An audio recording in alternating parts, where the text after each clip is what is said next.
Okay. Perhaps. If you turn on your speaker.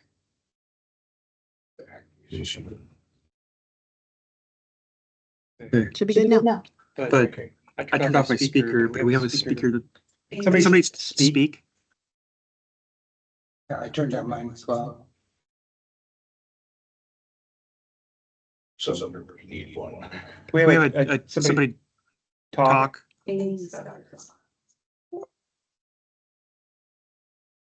I can hear you, but there's still an echo. Yeah.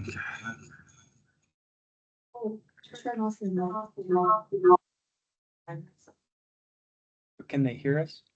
Yeah, they should be able to hear us through my mic. Oh, your mic. Okay. Yeah. Good. As long as we have one mic.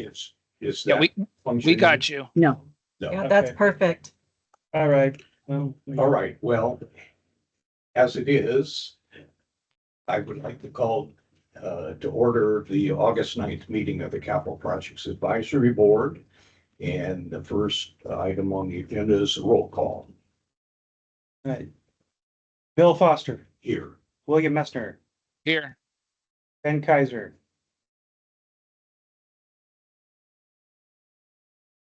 Don't see that.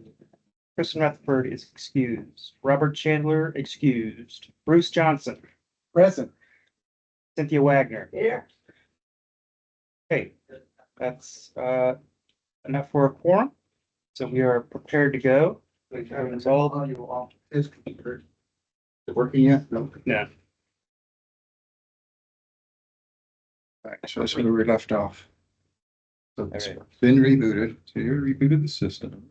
Some ongoing triage. Sorry, Randy, we have the IT people in here, so it's kind of like typical crazy.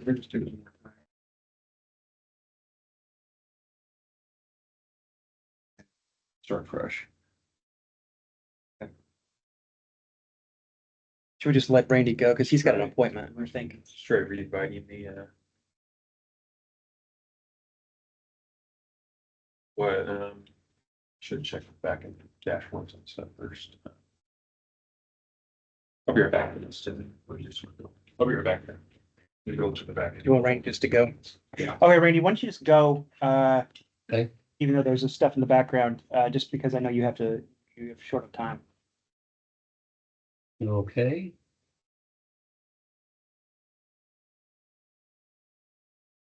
Okay, can you see my presentation? Yes. Okay, awesome. Well, good morning. I'm Randy Gangler. I'm with the Department of Transportation, and I'm the Facility Services Branch Manager. And ODOT's mission is to provide a safe and reliable multimodal transportation system. We touch every Oregonian and visitor in some way, whether that's keeping our roads maintained and safe, issuing driver's licenses at DMV, issuing truck permits and conducting safety inspections through our Commerce and Compliance Division, or overseeing the rail system or maintaining our pedestrian bike routes.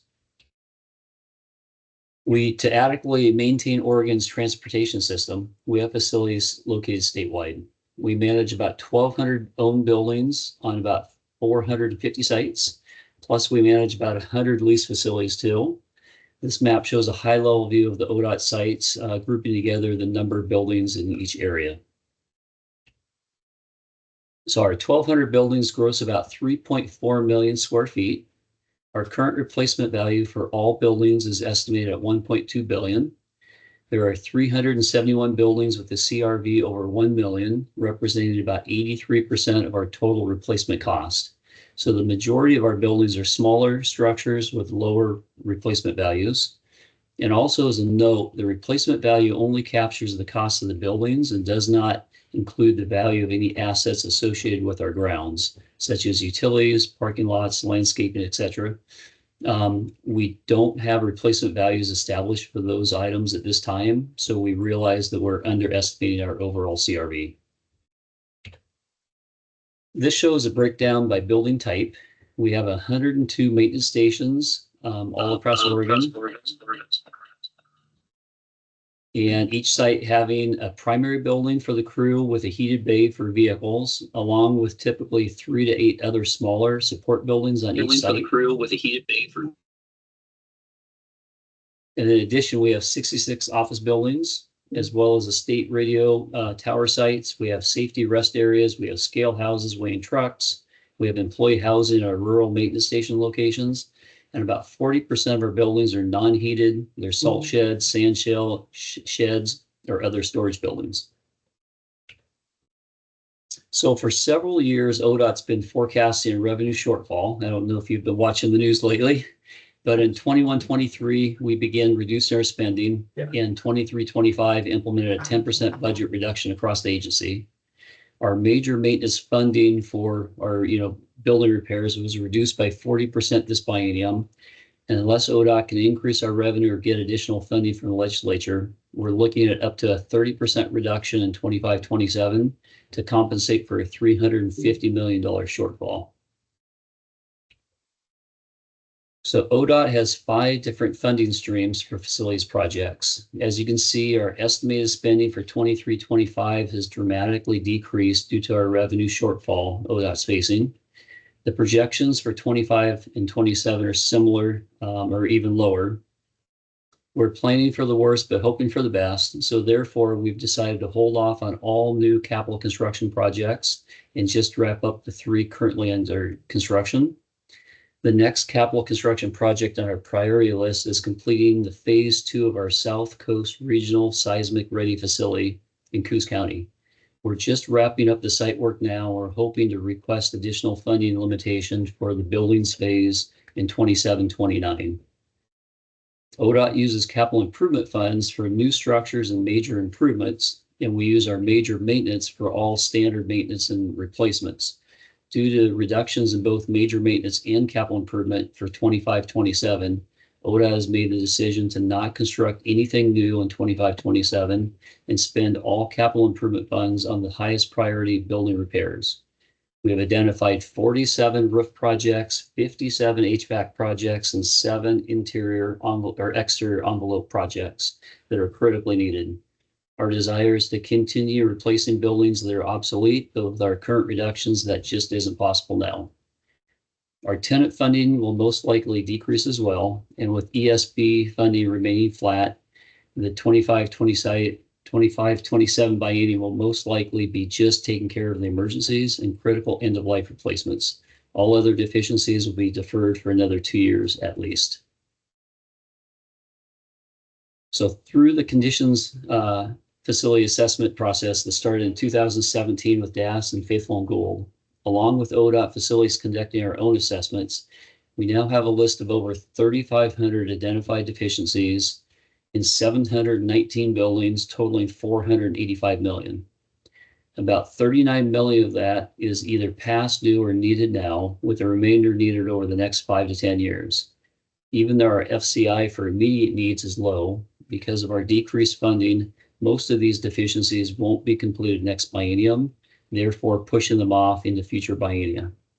Last biennium, ODOT hired a consultant, Facilities Engineering Associates, to help us with master planning, and they also provided recommendations on the appropriate spending level for major maintenance. FEA estimated ODOT needs to spend 4.79% of our current replacement value to get caught up with our FCI and get it down to a reasonable amount of 10 to 15%. That equates to $414 million per biennium. Our current projected spend for building maintenance in 23-25 is only $5.5 million, which is only 0.45%, less than 1/2% of CRE. As you can see, there's a huge discrepancy between our current spending and what is needed. But on some positive notes here, since 2020, ODOT has been decreasing our lease space and relocating staff into ODOT-owned buildings. To date, we have ended 7 leases and made the decision to end 1 more by September of 25. Our total savings this biennium is $5.5 million, and the additional lease ending next biennium will save another $750,000 per biennium. Based on these reductions, we are at 56% of meeting the DAS 30% office space reduction goal. We're now starting an agency-wide analysis of 40 of our larger office buildings to determine if there's available space that could be leased out to other state agencies. We've been working with DAS Leasing for several months in creating a small office lease policy and template, and we have received delegated authority from DAS to enter into lease agreements directly with other state agencies for small office leases. We also have created a tracking spreadsheet for each office building that will identify the available space and allow us to track all leases and report back to DAS on progress made. We're hoping to free up the remaining 44% of our 30% reduction goal, then rely on DAS leasing to help us find tenants to fill our space. We're also starting an agency-wide review of preventative maintenance tasks and focusing on most critical to prolong the life of the asset and reduce the likelihood of failures.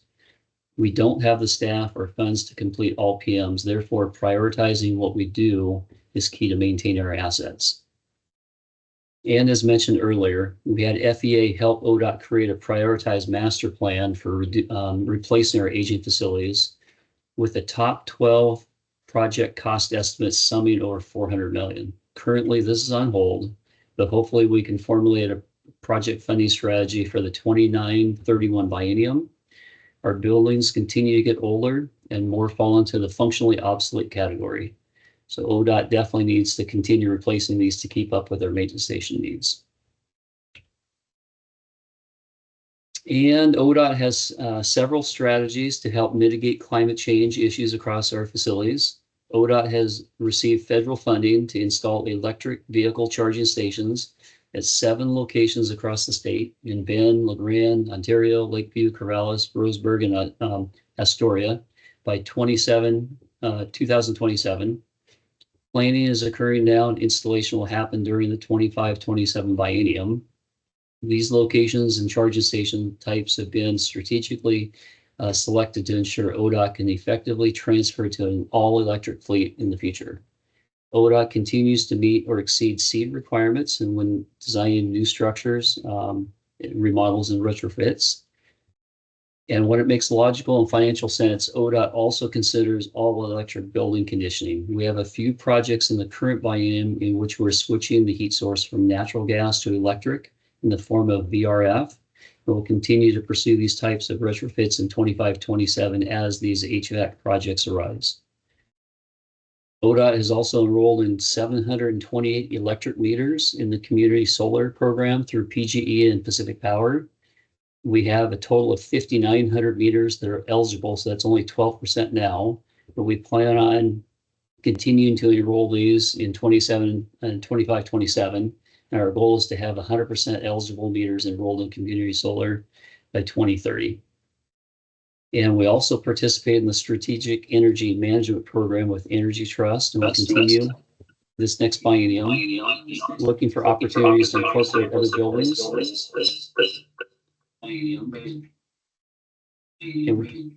And we continue to have 16 buildings enrolled, and we'll continue to perform energy audits to keep these at a minimum. And then lastly, our landscaping, when landscaping is required, we'll select drought-resistant, low-maintenance species. As mentioned earlier, we don't have any capital construction projects for 25-27. We're hopeful we can complete our Coos County project in 27-29 and then implement our master planning project in 29-31. And we're also putting all CI projects on hold and using that money for keeping our buildings set up. functional. There's a number.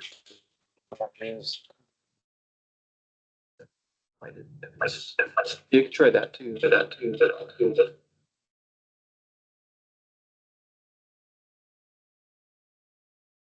I continue?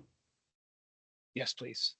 Okay, so on the facilities condition, we reported in 2020, 26% FCI and 22 reported 20%. Our current FCI is at 40%. So there's a few reasons why this went up. Over the past 2 years, our team has captured many deficiencies through our push to clean up our data in Z-Link. We've visited a lot of sites, engaged our tenants, and updated our deficiency cost information to ensure that we have accurate information. So this is the best information we've had in a long time. Our major maintenance budget was also cut by 40%, so we weren't able to complete as many projects as we wanted to. And then, of course, construction inflation has resulted in significant increases for all of these deficiencies. And on the summary plan, as you can see, our immediate and near-term maintenance needs are about 39 million. We're not able to complete modernization projects in 25, 27. So these needs are not reflected in this table. However, we have identified a significant list of modernization projects that will be revisited in 29, 31, in addition to that master plan project. This chart only shows 15,300 under the seismic column. That amounts for natural gas shutoff valves in many of our office buildings. But in addition to that minor improvement, we have a lot of buildings that are over 50 years old. They should have seismic improvements done. But in our current budget, we just haven't added those to our list. But we are thinking about it. And in summary, as I mentioned throughout this presentation, we have a lot of buildings on a lot of sites that need a lot of work. We've spent the last couple of years cleaning up our data, so we have good understanding of what our true needs are now, but unfortunately, ODOT's in a huge revenue shortfall. There just isn't enough money to go around. Our desire is to maintain what we have, plus replace obsolete buildings, but the reality is we must put all of our new construction on hold to minimally maintain the highest priorities of our existing buildings, which are our roofs, HVAC systems in office buildings, and exterior envelopes. The blue line on the graph shows the immediate needs per biennia, and then it jumps up in 2029 to 500 million, which shows all of the deficiencies identified for 5 years or longer. So we're hoping that we can get more funding to increase our maintenance in the future and bring our FCI down, but that's all going to be, up for grabs with the legislature. So with that, I'll open it up for any questions that you have.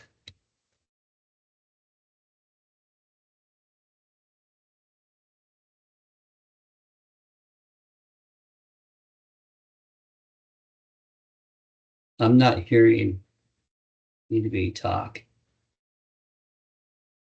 Yeah, I think the There we room go. looks, so this is Bill Messner, but it looks like the room looks muted to me. So Bill and Daniel, we can't hear you if you wanted to open up the questioning. Technical difficulty. Yeah, now we can hear you. Okay, turn the speaker off, but let the mic on.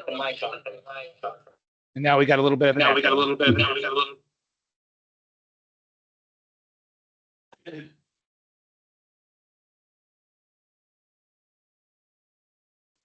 You're going to hear through my computer. We can hear you. If anybody's talking now, we can't hear you.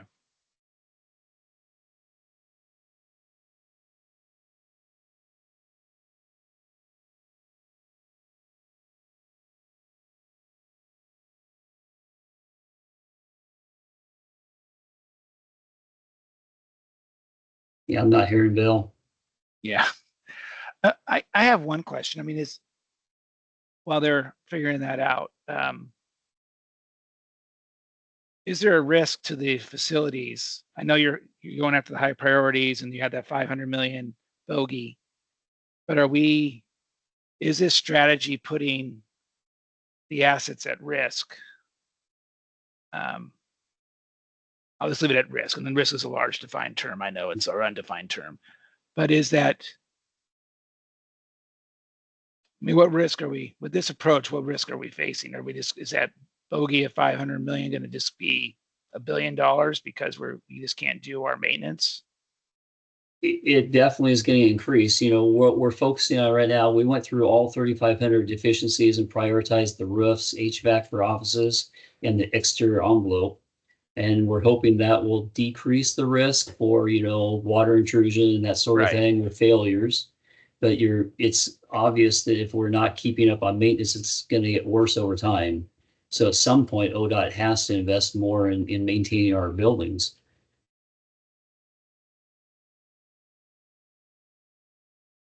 Yeah, I hear you. I'm just wondering, actually, let me ask my question differently. So you think the strategy of HVAC, roof, envelope will minimize the opportunity for increased damage to the assets? That's our goal, right? Keep the mold out, keep the water out. A lot of our buildings are older, built in the 40s, 50s. They're still functional. I mean, in terms of being dry, but a lot of them we just can't use because they're too small now. So all the snow plows are parked outside and they're not being Right. used. That's why we've been replacing them under the capital construction program. So we're hoping as long as we can keep the water out, we'll maintain for a while, but obviously things deteriorate, besides that. Yeah, and I remember a few years ago, ODOT came in and there was a project about increasing the structure for the equipment. And that's how, because it's growing over time, right? It just keeps getting Mhm. bigger and bigger. And I remember our chair asking the question of, is the design for today's structure or for today's equipment, or was it designed for tomorrow's equipment, to making sure that Mhm. the garage shelters were built for the next version of whatever these assets tend to look like. And I believe it was the answer at that time was that it was future planning, not just for today's equipment. Yes, And I we are don't, looking at that on new buildings. And Yeah. like an example is, we have 20-foot wide bays. Our older structures have 12-foot wide doors and the snowplows don't fit. right, Our new structures have 14 or 16-foot doors. And if it would grow in the future, at least we could expand those doors now to meet the 20-foot bay. Whereas the older Okay. buildings have a 12-foot bay and you can't expand them. The columns are right there. yeah, So we're trying to Okay. think forward like that. If we do have to expand, how can we do that for minimal costs in the future?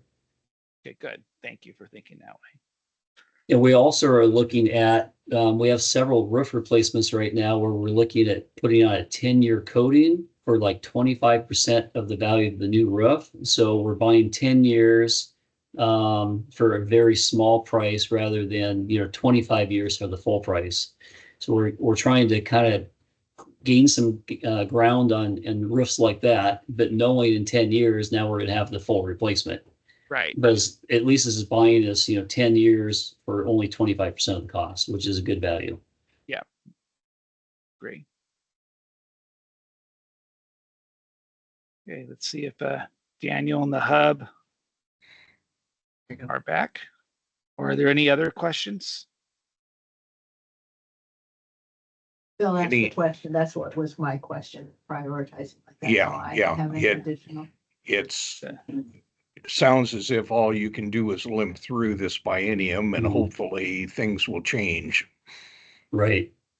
I don't know if you've seen the news, but ODOT's, we have 1,009 employees on the layoff list if we don't get additional funding. So Yeah. right now, we're just trying to do what we can and hope for the best after this.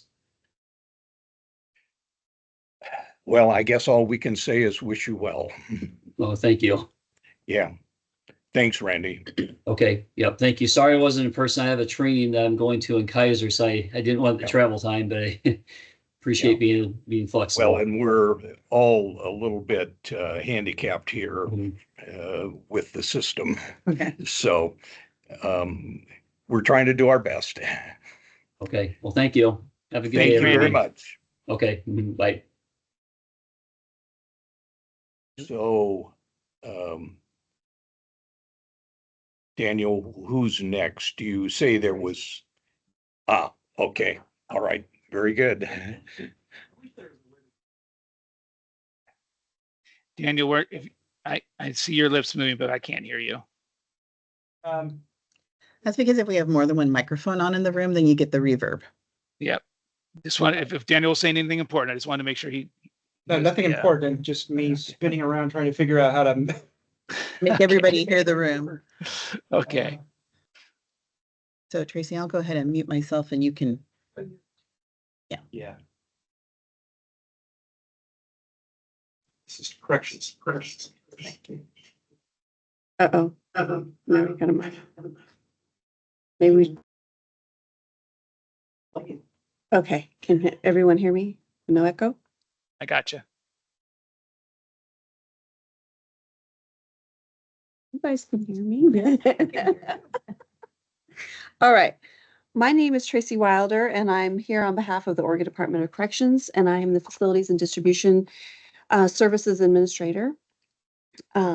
This is my 25-27 agency facility plan for the CPAB. So if I can. It's not going to let me scroll through my thing. Okay, now I'm having technical difficulties. Oh, there it goes. It's a day. It did, yes. All right. So Oregon Department of Corrections has a philosophy that we call the Oregon Way.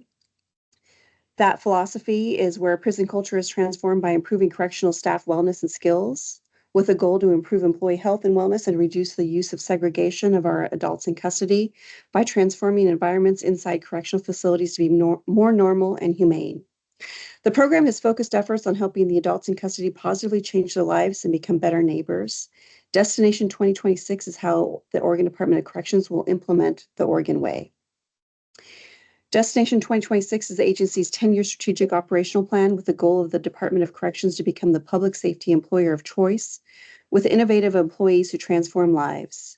It is a roadmap for our future that provides a filter for decision-making and establishing priorities, aligns the ODOC leadership team, and will result in consistency. This 10-year process brings the Department of Corrections over 4,700 employees into a culture and expectation of wellness and positive interactions.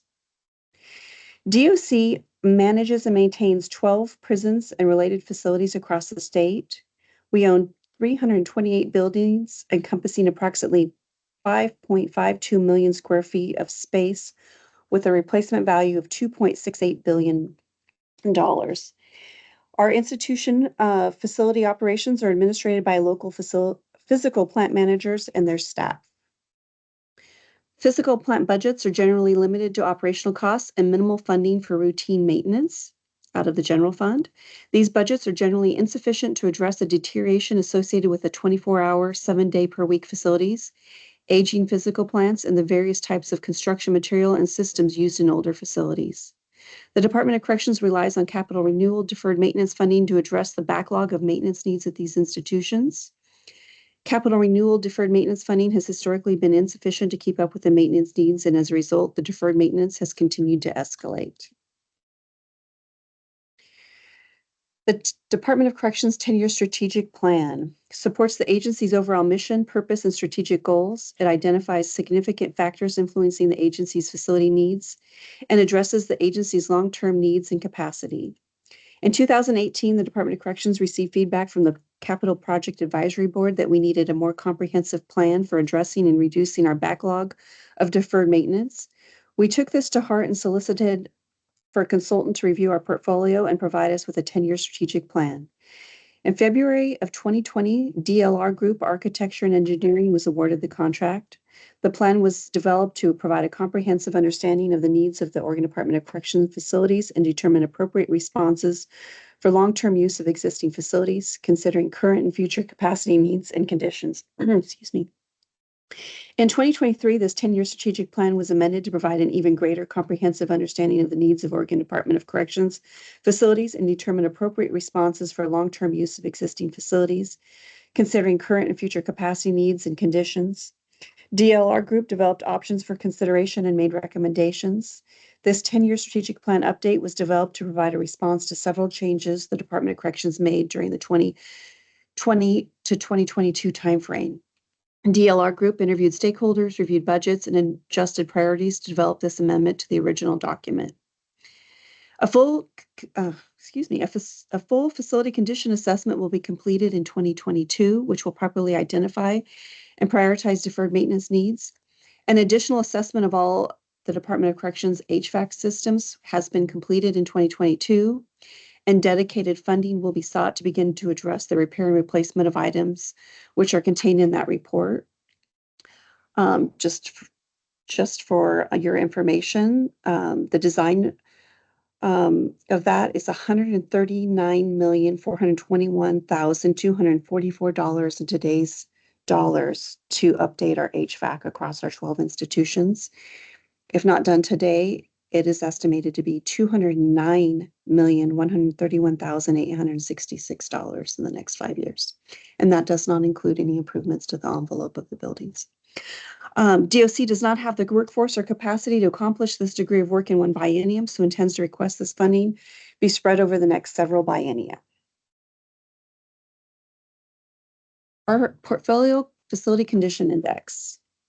In 2020, the overall Department of Corrections Facility Conditions Index was 9.74%. In 2022, it increased to 10.9% and has remained the same in 2024 2024, goodness, in 2024, in large part to the completion of major projects and the diligent work of staff. Due to the sheer magnitude of work that needs to be completed, combined with new action items and cost escalations, the current need is $748 million and includes priorities 1 through 3 items. As mentioned previously, in 2020, DOC hired DLR Group to develop a 10-year strategic master plan that would identify a path to prioritizing, reducing, and eliminating the capital renewal and deferred maintenance backlog. And in 2023, we had this plan updated. DLR Group recognized that current funding efforts by the state to address deferred maintenance needs are insufficient and will not avert its rapid growth, and that a significantly higher level of funding is needed to address and control deferred maintenance needs. They also reported that if left unresolved, the deferred maintenance needs will continue to grow and likely double every 5 years. DOC does not have the workforce or capacity to accomplish this degree of work in one biennium, so intends to request this funding be spread over the next 3 biennia. All right. Last biennium, we utilized our deferred maintenance funds to complete over 60 construction infrastructure camera and radio projects, which totaled approximately $23 million to date. These projects were completed at 12 correctional institutions and 3 administrative support facilities across the state.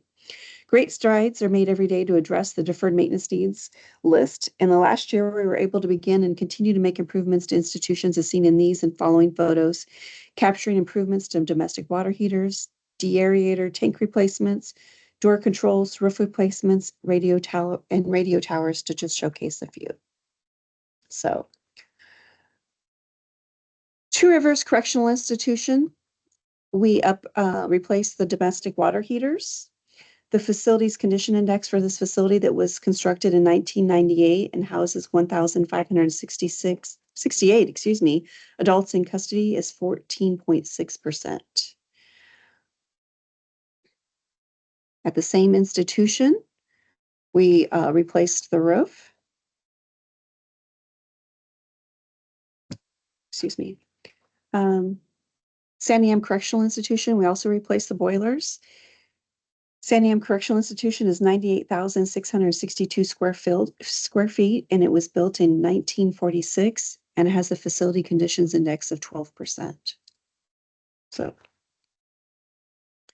our central distribution center here in Salem, we've been performing upgrades to our radio towers and our radio system that supports the 12 institutions and is essential for the security and safety of our adults in custodies as well as our officers and staff. This institution, our facility was built in 1968. It's 325,870 square feet and has a facility conditions index of 14%.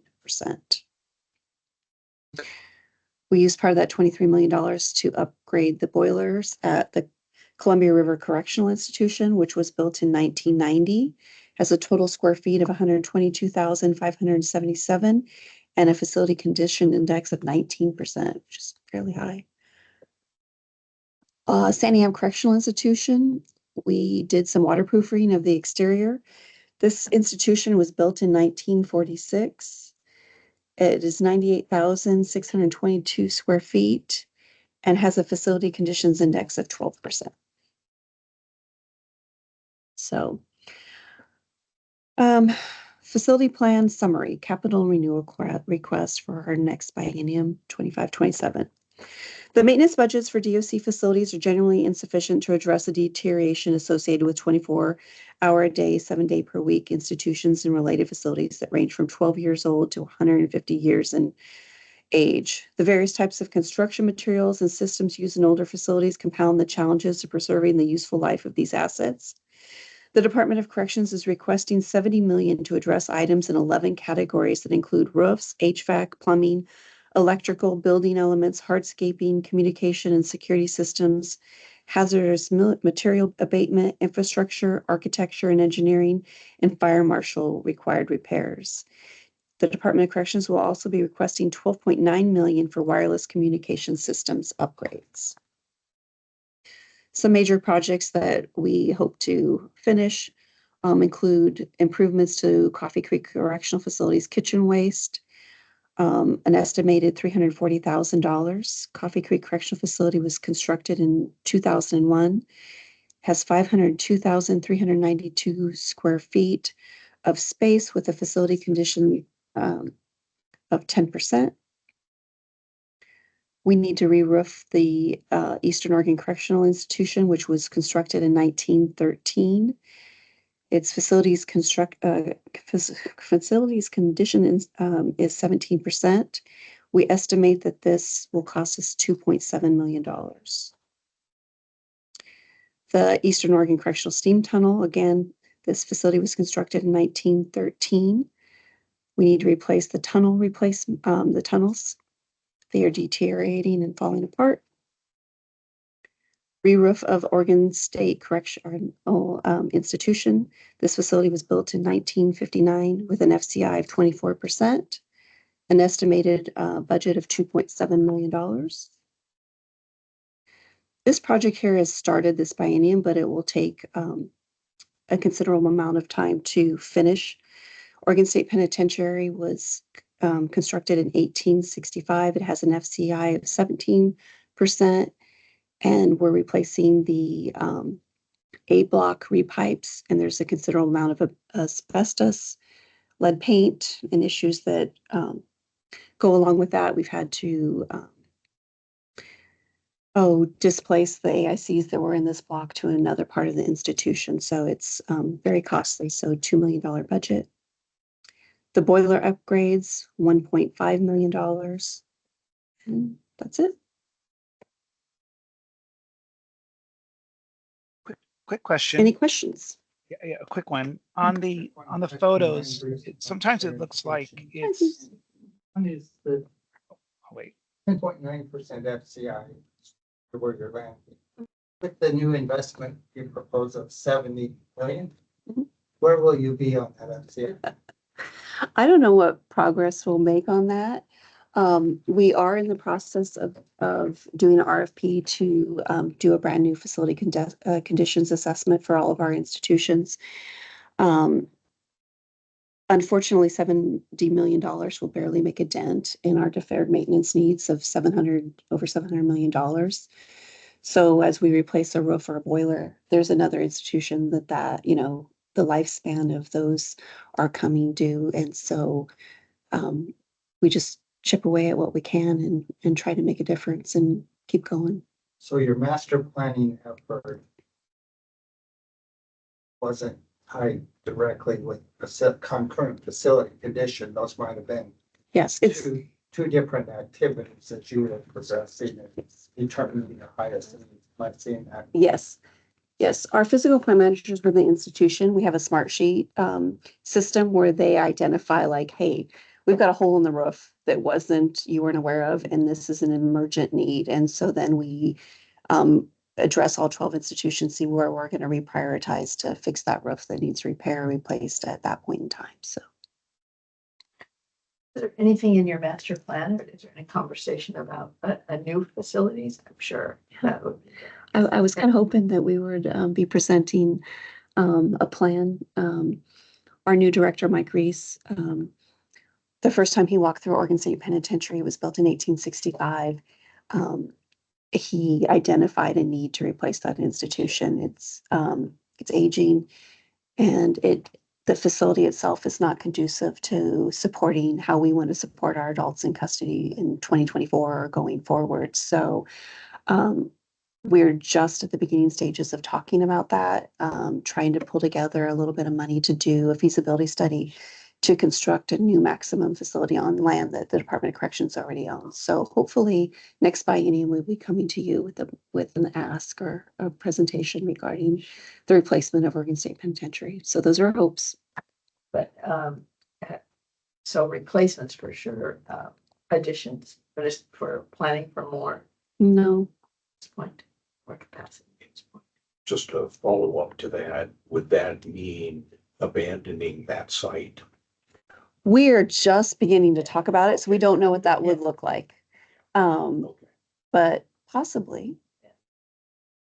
Yeah. Interesting to hear about that. Yeah, That has other ripples. it does. It does. That affect other agencies. Yes. So, Yes.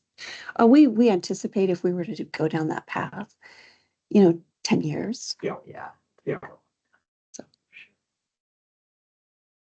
Um, Bill Messner. Bill, yeah, if you can hear Yeah, us. I can hear you. I had a quick question on the photos that you were showing. Some of them looked like they were projects that were already progressing, like some of the roof photos, and yet it seemed like it was budget for not until 2025. So I was a little confused by the photos. With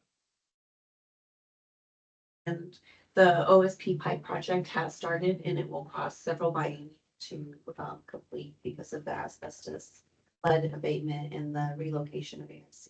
So, yes, so those budget numbers are some of that work's already being done.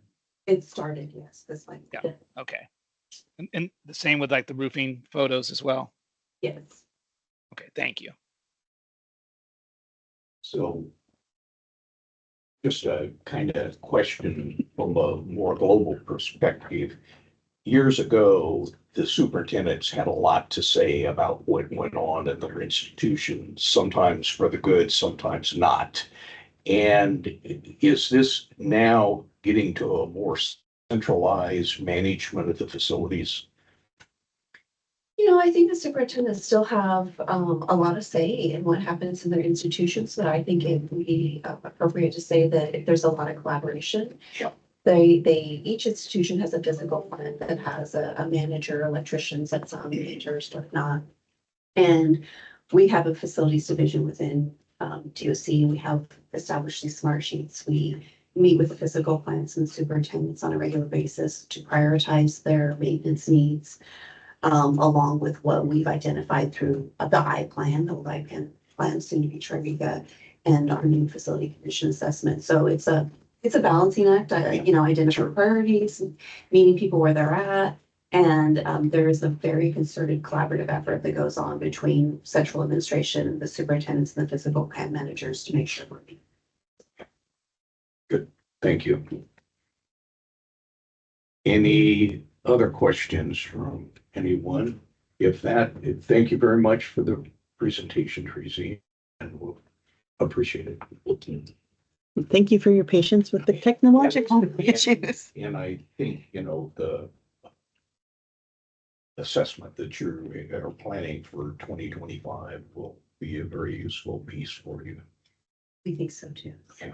Definitely pivot on some of the things that are priorities. So, Yeah. Thank you. thank you.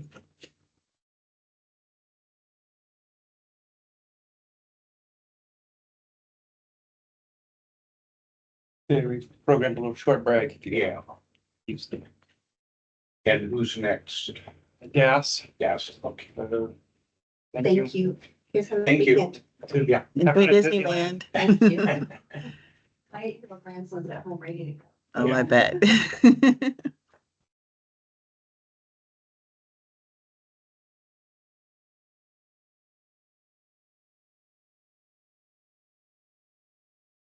I have the personal experience many years ago when I was still privately, and I made a contact with someone for corrections to look at some of their energy consumption and one of the things.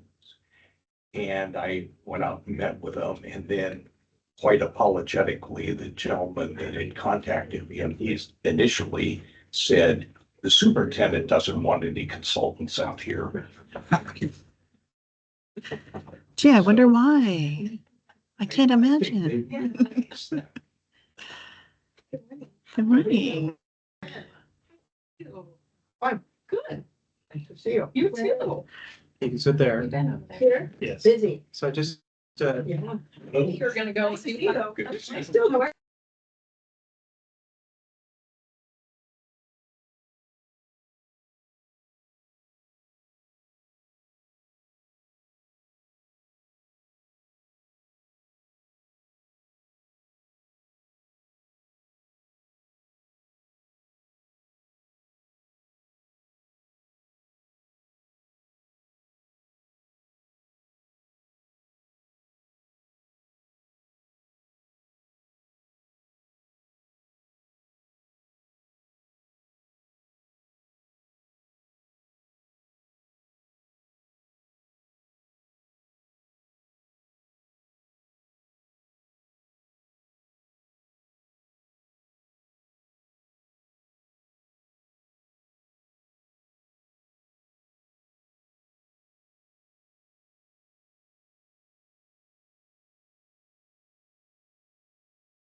Yeah, yeah, no, that was always something.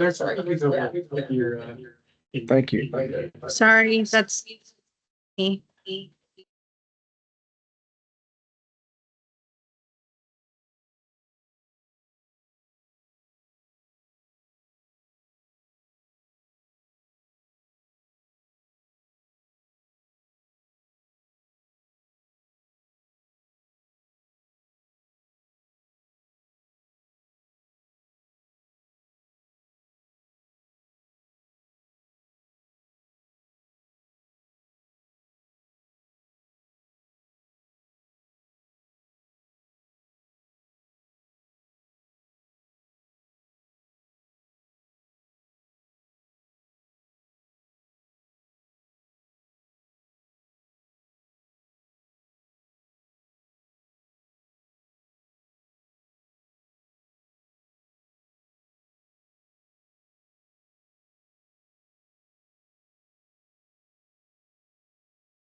Scheduled, I think it's time to go ahead with your presentation, please. Delighted to, thank you. Are you seeing that? Everybody got it? Oh, sorry, you're on the phone. That's okay. I can scoot over here and I kind of can watch over there if I need to, but. Okay, well, good morning. Nice to see you all. I'm delighted to be here. My name is Shannon Ryan, for the record. I am the administrator for the Enterprise Asset Management Division with the Department of Administrative Services. Also the longest title, I think, in all of state government. So that's an aside. Anyway, super happy to be here today to share our proposed, DAS's proposed capital plan and budget for the 25-27 biennium. So start with an agency overview. I'm guessing that I know that Chair Foster is very familiar with DAS, but just to highlight it, we're the central administrative agency for Oregon state government. We provide enterprise services around certainly facilities is what we're talking about today, but also, a host of, Chief Human Resources Office, the Chief Financial Office, the Chief Operating Officer for the state and state procurement, surplus fleet. It really runs the gamut. So that is our role, along with setting statewide standards and policy around state government practices and service delivery. We work extensively with certainly other state agencies, but other state or other government entities, as well as private citizens, really kind of all around that holistic state government presence and responsibility and service delivery to citizens. So that's us in a nutshell. So our division, Enterprise Asset Management, is one of the two major divisions under, we roll up under the Chief Operating Officer. And so in our division, we've got about 300 people-ish, and an a biannual operating budget of about 110 million.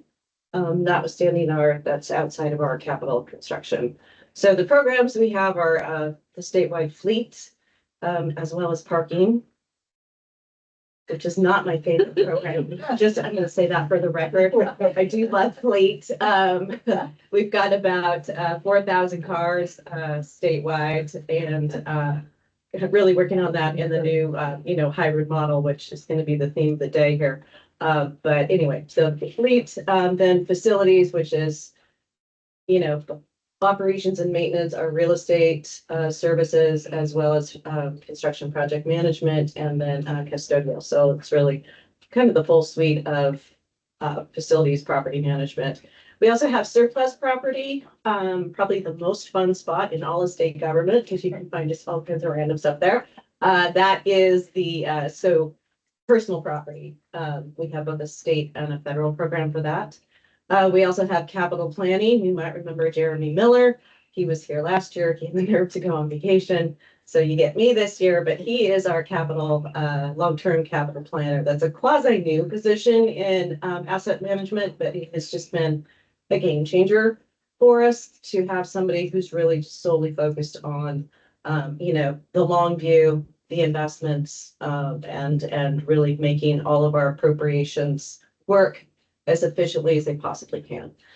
We also have the Office of Sustainability, the statewide sustainability officer. So this is a very small little office. I think there are only 3 people, but they do a lot of work with other agencies in helping them in all manner of sustainable practices, not just around real estate or facilities, but really just kind of all those business practices and whatnot. And they also directly support the Oregon Sustainability Board and the Interagency Sustainability Coordinators Network, which is a consortium of state agencies getting together kind of in an ad hoc, informal manner to compare best practices and kind of learn from each other, right? So it's been very, very valuable.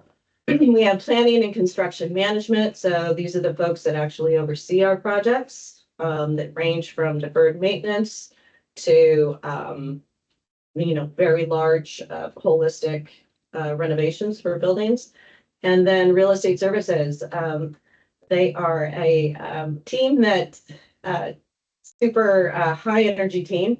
And they are responsible for not just managing our portfolio, so the public portfolio in terms of like leases and whatnot, but the private market portfolio, which is by far, it's probably 90% of the work that they do. The private lease portfolio, we don't talk about it much here because it's not really tangential to this topic, but it is 6.1 million square feet, so larger than our own portfolio, and comprises of about 750 leases across the state. So when you look at bodies of work, that one's definitely kind of a hydra. And we're actually going to be talking about that today as well. So that's a little bit about Enterprise Asset Management. So our portfolio, in front of you there, you can see we have 111 total facilities, 49 of which our major facilities. Valued at the current replacement value for those is about $1.49 million. So we'll talk about our FCI in a minute. Currently, it's 6.5%. And our operating costs per square foot come in right around $9.55. So here's our current facility condition index at 6.5, and planned out, you'll see it's 7.9, and 10 years from now, it's just unfathomable. And looking at our trend line, you can see that it is coming down 7.8, 7.9 in 2022, and down to 6.4. I did ask Daniel yesterday about like, why did we drop so much? And I think that because looking back, the as planned 7.9 kind of goes back to our like historic average. So I just wanted to note, and then we'll talk about it in a minute. We've had the executive building offline now for 2 years. So I just wanted to flag that. Okay, so our agency facility plan is, it's not fancy or grandiose. It's pretty much rooted in providing just well-maintained buildings, very healthy assets, and modernized and appointed with relevant spaces just to support state agencies and the public that we all are servants to. It's a pretty dynamic time to be a building owner, as you all know. So a building office owner, I should say. So our short-term initiatives are really dominated by portfolio repositioning, as well as the labor and industries building renovation, which we'll talk about here in a moment.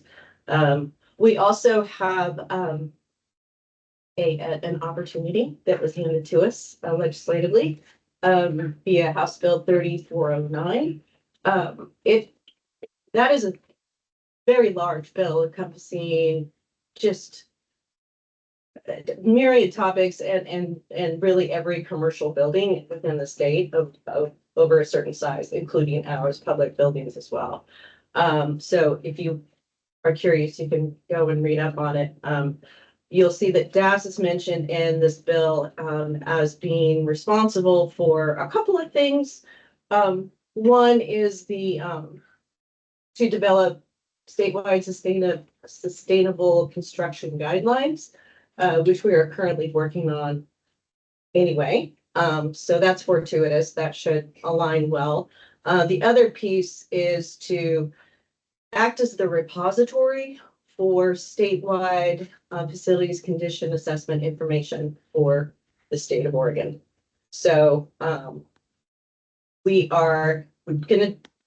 vehicle to do that is our IWMS system, Tririga. Have we talked about, I'm guessing we talked about Tririga here before. We've had it for several years. We're still developing it and maturing it actually, and working on a module right now, the FCA module that kind of transferred over from the chief financial officer's purview to us. We're modernizing it into our Tririga system so that we will be well positioned to receive all the agency's FCA data as that comes available. And we all have a deadline at the end of 2027 to get that done. So that's really also a large body of work, but it's also a body of work that's already underway. We're just going to continue that. So our midterm goals fully anticipate still doing portfolio repositioning. That's going to take several years, which I'll talk about in a minute. But I think the next iteration, right now we're kind of at the starting blocks of this portfolio repositioning and right sizing basically the state's footprint. I anticipate in a year or two, we'll be to the place where we're not on the starting blocks and scrambling, and we'll be able to start measuring what it is that we have accomplished and did we get it right around space utilization to help us learn from the policies and procedures and guidance that we have come up with to date. And I'll talk about that in a minute. Chair Foster, you look like you have a question. No, I'm, Oh, okay. I'm waiting. You can count on my having some. But no, I'm not. I'm not trying to interrupt you at all.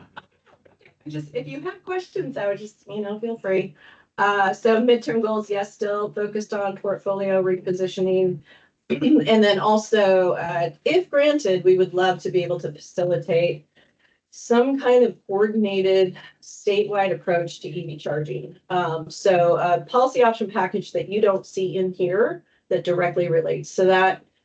We put forward a $15 million policy option package, but it's a general fund request to establish or help establish some sort of like centralized collaborative office or program. So all of the state agencies who, military, for example, ODOT, parks, we're all struggling with where you put in EVs and what's the rule, like what is the electrification need? How does that tie into what's going on like local levels, electrifications of highways? It's all very nebulous and quite frankly confusing. And I know that all the agencies were certainly struggling with it. So we said, hey, we looked at our friends in California who are just eons down the road, right, with the EV charging. And that is exactly what they did. They centralized, or they stood up an office so all state agencies are at least rowing in the same direction. And, kind of subscribing to the same sort of, program. That has helped them immensely, at least on the government side. So not sure about that.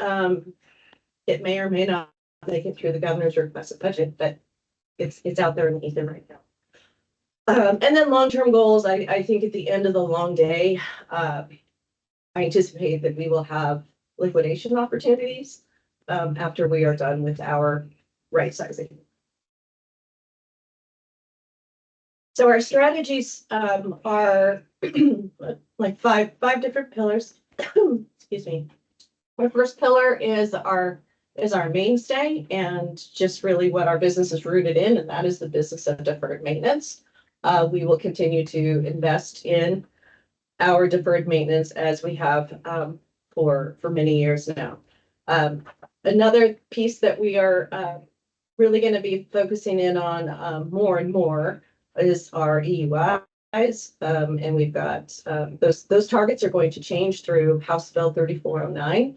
We don't know what they are yet, but we know they're going to be a lot more aggressive than they are now, right? And then if we don't meet those, or any commercial building owner doesn't meet those by a certain time, you're subject to fines. So it has some teeth to it.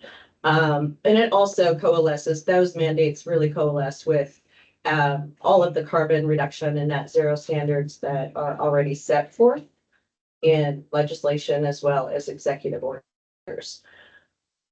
Also pivoting this, I think we're at the moment with it, we really need to pivot to commercial off-the-shelf technology to help accelerate, I think, the efficiency of and utilization of our buildings. So we're going to talk about a building controls policy option package in a moment, but I mean more like around space reservations and, I've mentioned data.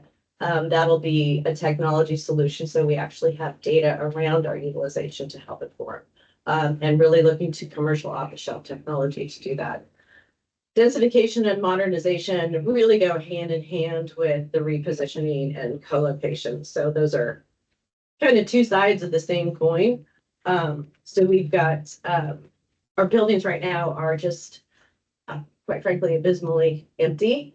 And that's obviously a problem on myriad levels. So we're really focusing in on redensifying our buildings via letting leases in the private sector, especially here in Salem, just kind of term out and then move those agencies into state-owned buildings. So, obviously our portfolio, but we're also actively working with ODOT and Lottery and ODFW to also fill up their buildings too, right? Because we're all we're all state-owned. It doesn't have to be Taos. And we've purposely left military alone because they've got their, you're special. You really are. I mean, we don't want to mess with, the federal motive. It's fine. It's fine.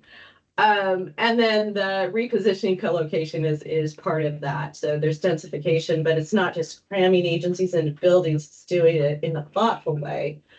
Trying to co-locate those agencies that have something in common. You know, maybe it's a shared clientele, it's a shared mission, maybe they're client facing, public facing, and restacking our buildings and other state-owned buildings in a way that makes sense, not just for agencies, but also for convenience of public service. So for example, one of our strategies is to aggregate those agencies that do need a public presence for whatever reason, aggregate them in one place, and then dedicate like the first floor to public facing, services. So the public can go in and get X, Y, and Z from the government, and it's convenient for them. It's great for us because it's more efficient, as well as it enhances our security strategies, allowing us to lock down our buildings in a very secure way. The other piece I will mention about the repositioning is some of the calculus too, and certainly the ethos from our leadership in the governor's office is to explore how we might use our buildings for community-facing services or purposes, rather, like a communal benefit. For example, I'm actively working with the Children's Institute to explore places that we might establish daycares within the DAS portfolio. And so with Portland State Office Building is a possibility. We're not, and we are going through a restack right now with Portland State Office Building, but historically there was one on the first floor. If you're Foster, you probably know that. It was a YMCA back in the day. So hopefully we can reactivate that space to establish childcare facilities, because we all know what just a huge need that is, just at large. So that's just an example of how we're exploring communal benefits.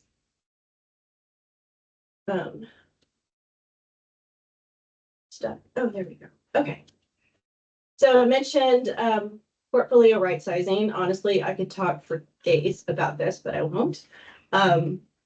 We have a very large project underway to do just that. So the guiding principles are that we recommended and the governor endorsed 30% reduction in the state's office footprint. So just administrative space, at least identified by 2027.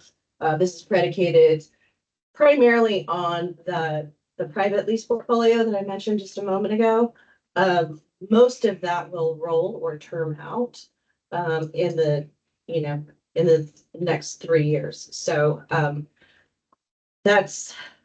it seems like a lot, but in making that recommendation, we did just a lot of analysis, as well as looked around to what other states were doing, like-minded states, Colorado, Washington, California.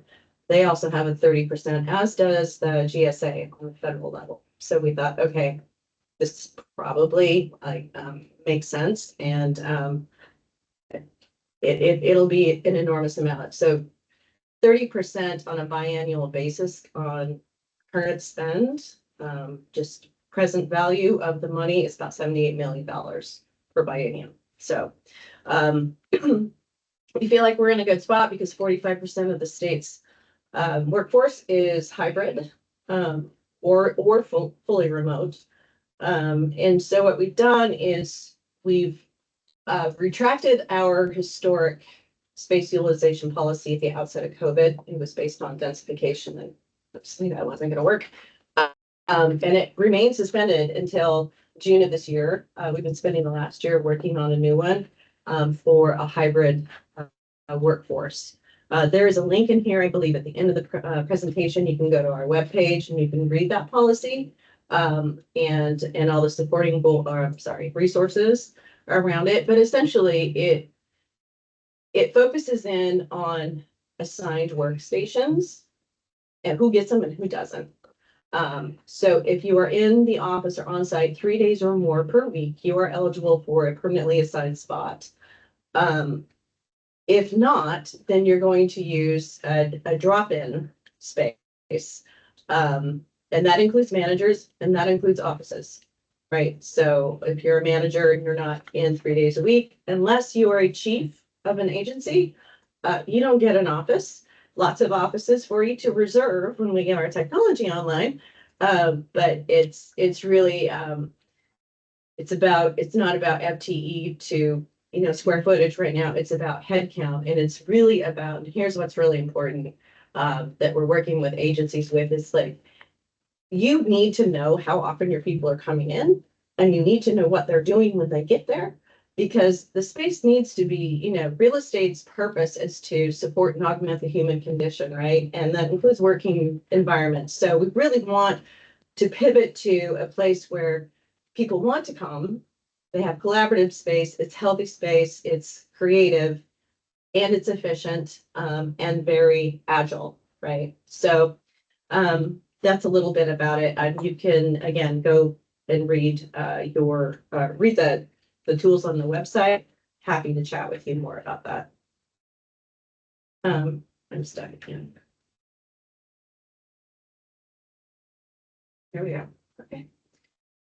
All right, so our funding requests for major construction. So deferred maintenance, as I mentioned, that's our first pillar and our highest priority, just on the daily.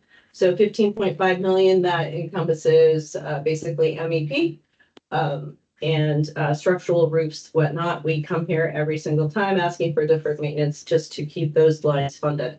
Building automation systems, this is one of the commercial off-the-shelf technology pieces that we were talking about. This is around HVAC controls. This will not only modernize it, but also solves a security. We have an IT security threat with it right now because the system is so old, and it can't tap into our servers, which leave us vulnerable. So, yeah, the CIO is just not very happy with us. So we need to fix that. Portfolio repositioning, I've talked about that. That is really for money to TIs essentially, right? To support a right-sized TI within our own building. Portland State Office Building, that is a study in motion right now. You have seen this before. In fact, you've granted funding for this before. This 12 million specifically addresses restacking the tenant improvement parts. We've done the envelope, which we've talked about before, and the other like infrastructure improvements. This is to rearrange the building. Fun fact, we have identified 100,000 after doing the exercise with all the tenants in that building, running through our new calculator and space appropriation calculations, we freed up 100,000 square feet in that building. So again, pulling in leases from the private sector into that building makes a whole lot of sense. So we've got two parking lot improvements. I apologize, it's a little confusing. So the 3.5 million are parking lots here on the mall and EV charging stations to go with them.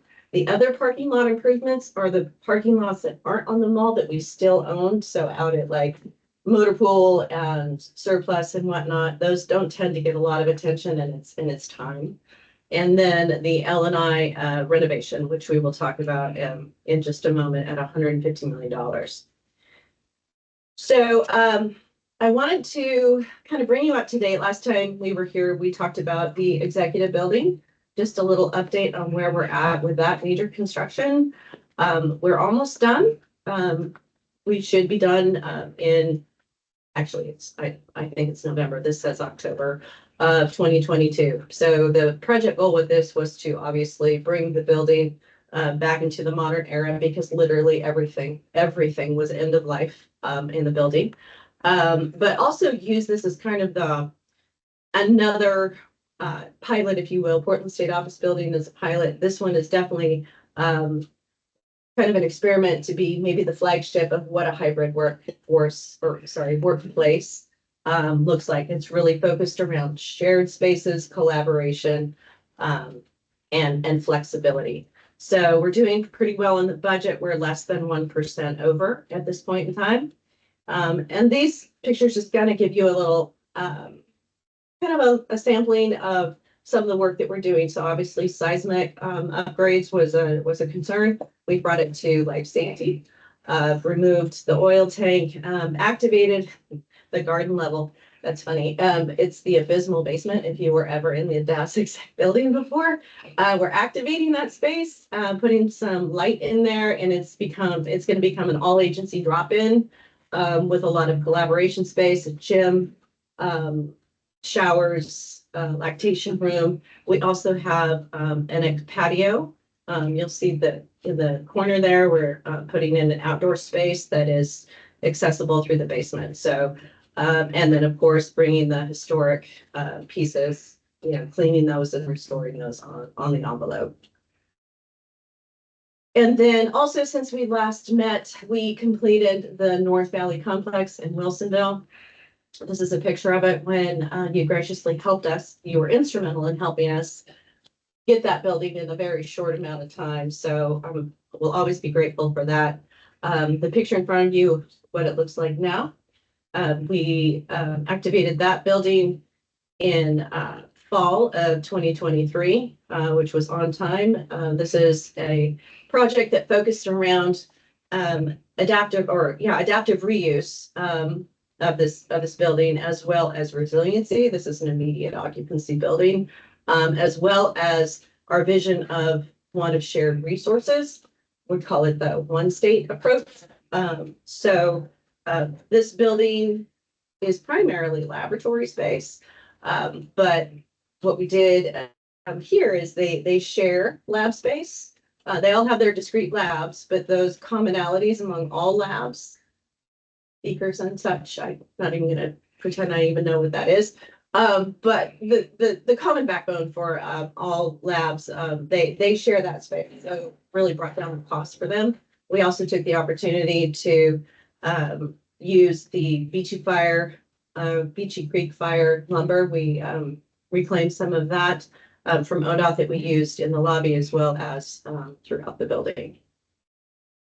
Which brings us to our largest ask this biennium, the Labor and Industries building on the Capitol Mall. This is a building that is largely, well, it is at end of life, all building systems. So this is a priority one building, as was executive. So we're just kind of knocking through our priority ones. And so given that it means literally all of the things, we took an approach on the feasibility study that was really a larger approach than we had taken on renovations before.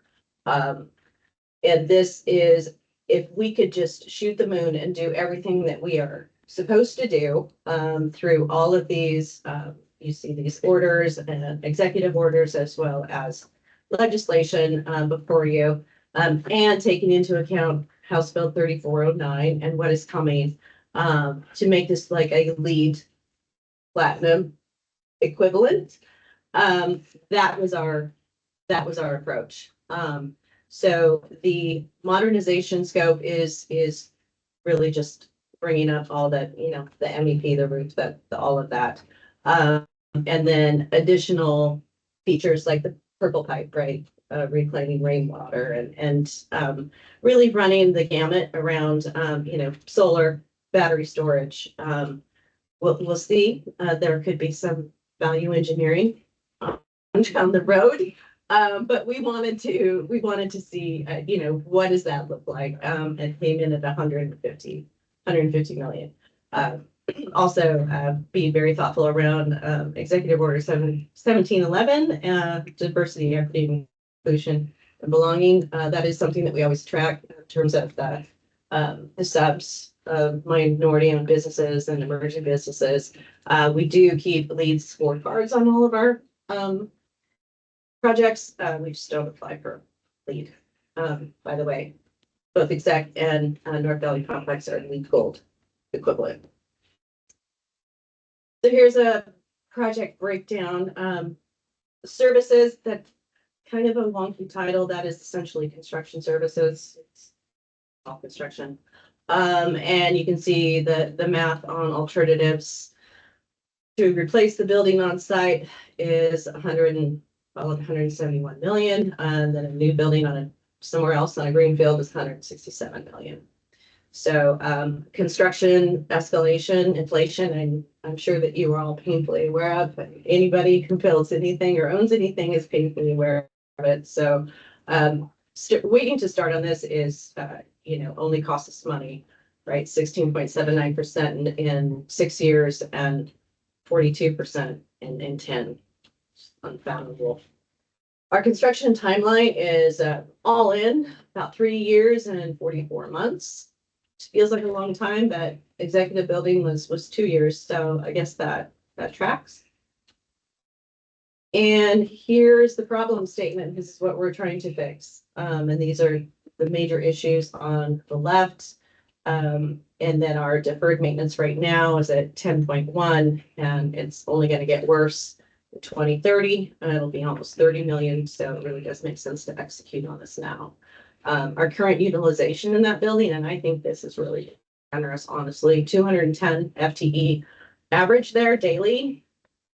I think it's less, but we'll just say it's 210.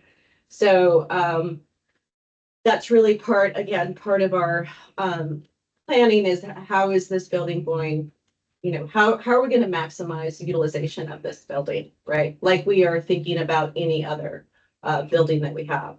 So this runs through some scenarios, low to medium to high density. So the low density was our legacy policy, the 1-to-1, one desk to one person. The medium density assumes like a combination of those. And then high density is our 1-to-3, so we're currently using at least a 1-to-3 ratio in our ratio planning. And under that high density scenario, we can get 2,700 headcount reporting to that building versus 900 headcount or FTE in a 1-to-1. So that's our strategy. We just kind of wanted to demonstrate that in a mathematical sort of way. And that is our presentation. So thank you. Thank you. I'll try to enlist our distant friend. Is Bill, do you have a question? I do not at this time. There I you go. don't at this time. Okay. Bruce? Yes, I really liked what you're doing in this discussion of stacking and rethinking up in Portland. We heard more recently from, I think it's OLCC that has the Canby warehouse. The numbers that you showed us, did that fold in what the other agency wants to do as far as being part of the Portland mix? Are they in the estimate for the tenant improvements that you're suggesting? Absolutely. The OLCP is an active participant in our Portland State project. They've been a phenomenal partner. And then they will have a little bit of a presence too. I think in this building, they've got a regulatory office here in Salem. And we've been working to pull them into this building, which is also going to be. All right, maybe just a follow on for the labor and industry.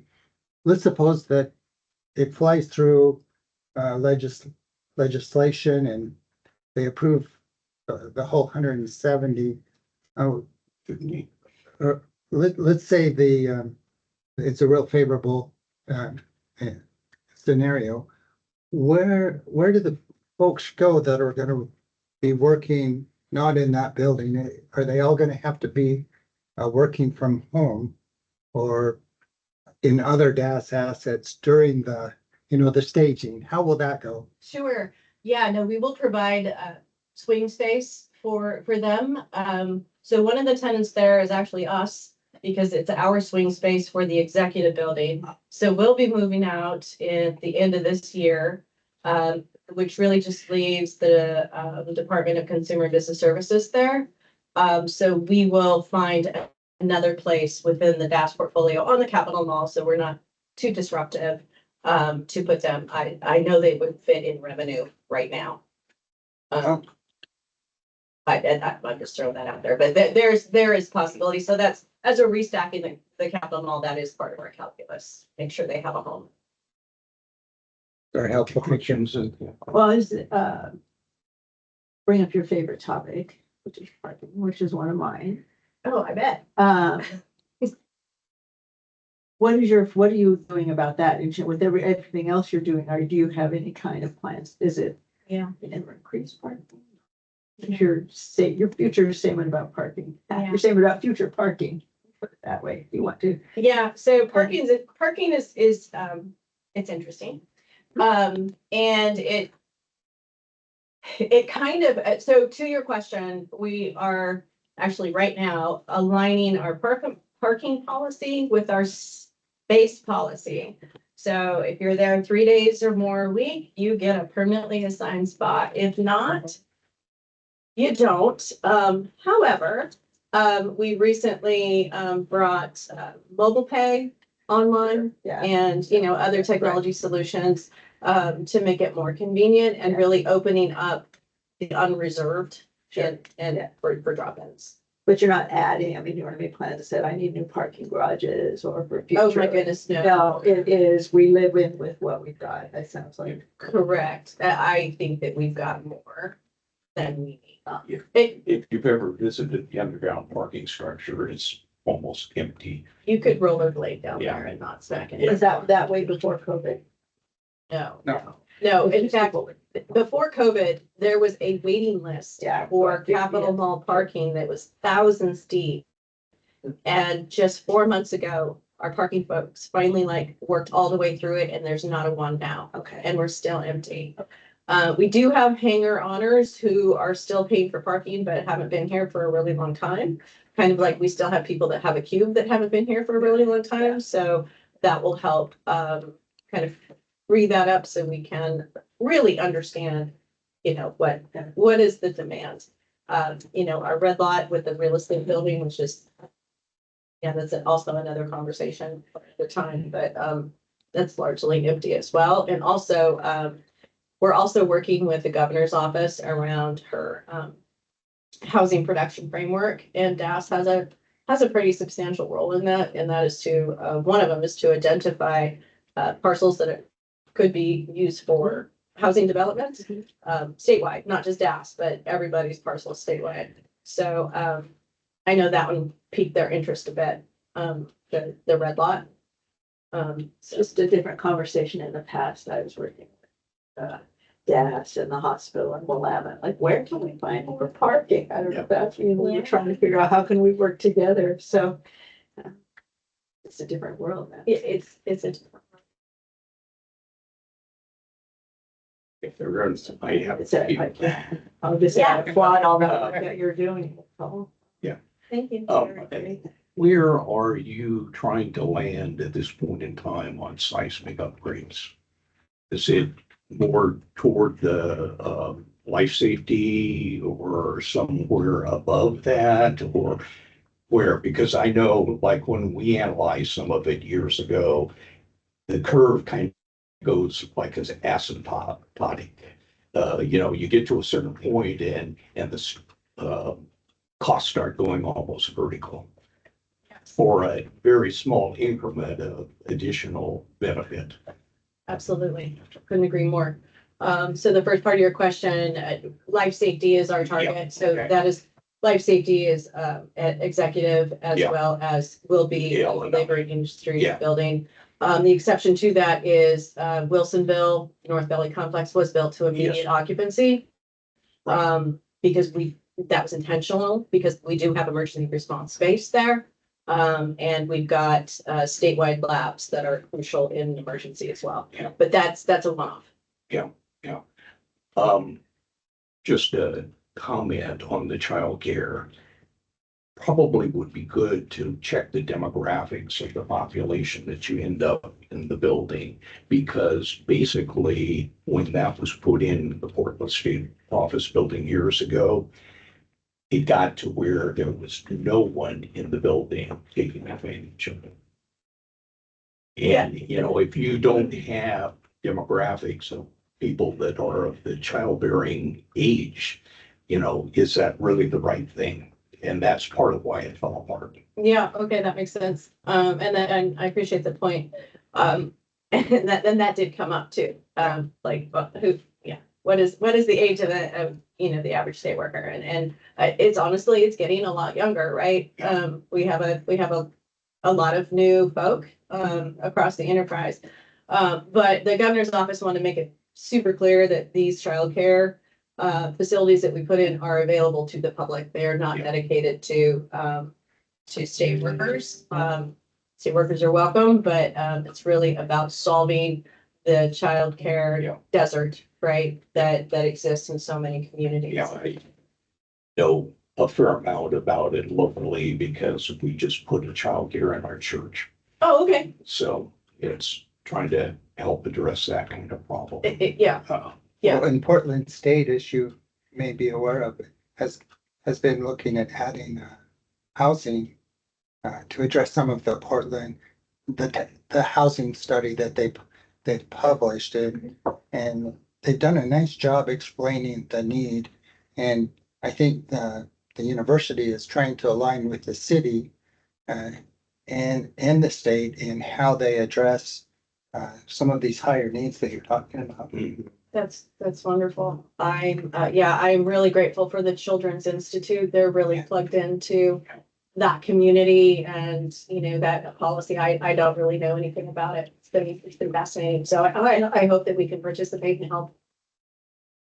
One of the things, and we've talked about it, the scale of the FCI has some kind of editorialization, I might put it as. You're at a certain level. Where do you think you can ever get? You're at like 6.9. How far down do you think is reasonable ever? All things being equal.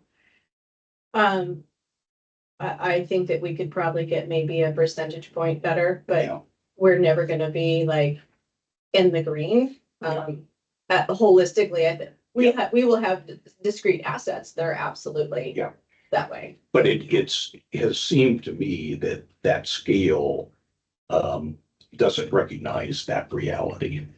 It's talking very quickly getting to poor. And I'm not sure that some of those in that range is really poor. It's probably more reality. Yeah, for sure. And I think that, in fact, Daniel and I were just talking about this yesterday. Our FCI data, I think, is going to be a lot better when we have our module activated, which we will have that activated by the next time we visit with you. And those will be much more concrete numbers, I think. And do you have any sense of why you think that number is under 50 million for the Illinois? It's based on the feasibility study. Yeah, but I mean, anything that you could point to. On the other hand, if you just very, very roughly, it's 180 some thousand square feet. Executive building was 63. It's 3 times the size, and the executive building has cost over 50. So I mean, in some respects, it's not an unreasonable number. Correct. And I don't think that it's going to be enough to do everything that we want to do. Yeah. Not in this, not in these just inflationary, just consistently inflationary, conditions. We're looking at another 12% in the next calendar year, right? And so notwithstanding any other economic disruptions and it's election year, so who knows? I fully anticipate having to be. And I just a question, when the sustainability movement started in the state with the 2000 executive order, we did end up creating sustainability construction guidelines. Yeah. They're very out of date. I know the ones. Oh, okay. Yeah, no, we unearthed those to say, okay, do we need to start over? So that, I mean, yes, Yeah, they're out of well, I date. just Get them. wanted to know if you were aware of it. Absolutely, Yeah. absolutely, we have them. And so, just kind of using that actually as a little bit of a rubric, like, you know, because obviously the technology, it's there, it's outdated. Ours will be outdated, you know, Yeah. the day we publish them, right? So, but using yours as like the rubric of, are we thinking of this, and this, like, you know. It was loosely and modified off of an early version of LEAD. Okay. Is what the genesis of it was. And, but I think in it, it says those decisions change constantly. Yes. You know, materials that are available, et cetera, is, you know, what you can do this year, it may be different next year to make the same solution in a different way. Correct. Yeah, I couldn't agree more. And and in fact, that kind of gets to we were arguing amongst ourselves, about this. And, you know, we're kind of getting to a place where, hey, wouldn't it, because that industry is so dynamic, technology is so dynamic, it might behoove us to be just point to LEED Gold and say, do this, but in your scorecard, you must address, your EUI and your carbon and your diversity, equity, inclusion. Like, you must do that. You don't have to be LEED, but be LEED equivalent, do these 3 or 4 things, non-negotiable, and then good luck with the rest. Well, just a piece of historic information. Part of why it wasn't more aligned with the U.S. Green Building Council is there was objection to some of the policies that was in LEED, such as the Wood Stewardship Council certification of wood, that the forestry department did not agree with. So there's some potential pitfalls. It's good to know. Yeah, so unless anybody else has something else, I had my say thank you. Thank you very much, Jen. Thank you. Thank you for having me today. Just know what the challenge of what you're dealing with office space and people's lives and all of that is great. Yeah. It's a lot of time. Yeah, well, And you know, it's people. The toughest part of real estate, and the best part of real estate.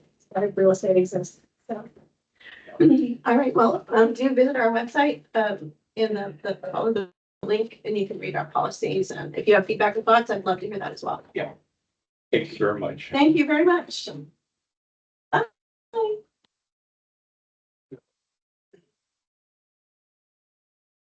Military is next on the queue. Is that? You give us 5. I need Sure. to go feed them either. Oh, okay. Be out by now. Yeah, Went a little over, so. yeah. Well, sorry about that, but Totally fine. today's been a little strange and, yeah. This is,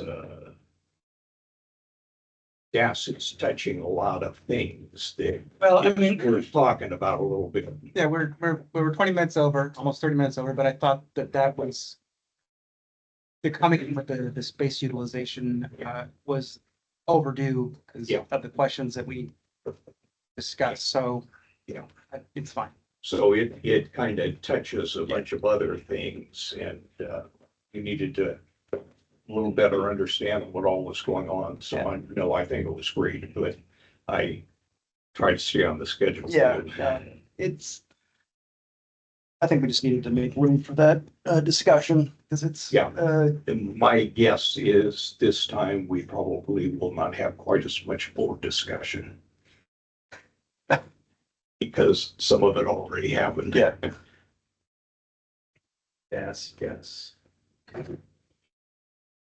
Chris, I just want to apprise you of the fact that this whole thing took a dump. So we are making do with like laptops and just talking. Oh, okay. Good deal. So you don't have to worry about what's behind you. Just speak into your screen and that'll be fine. Got it. Oh, yeah, there's this. Do we have the password? Oh, yeah, yes.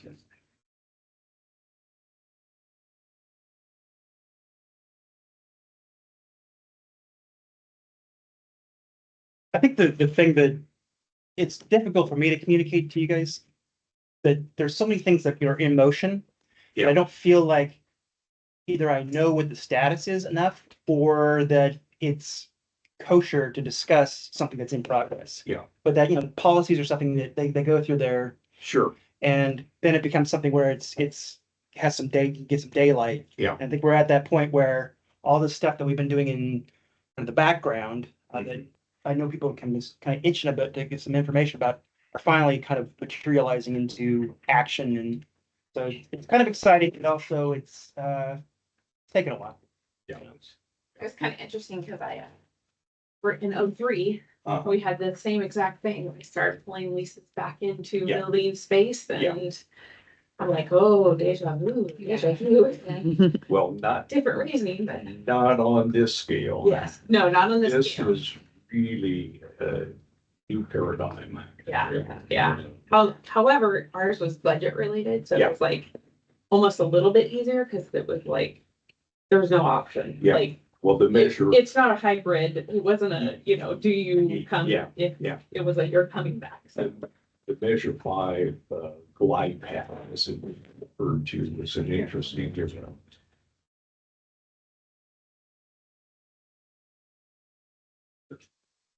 Donna.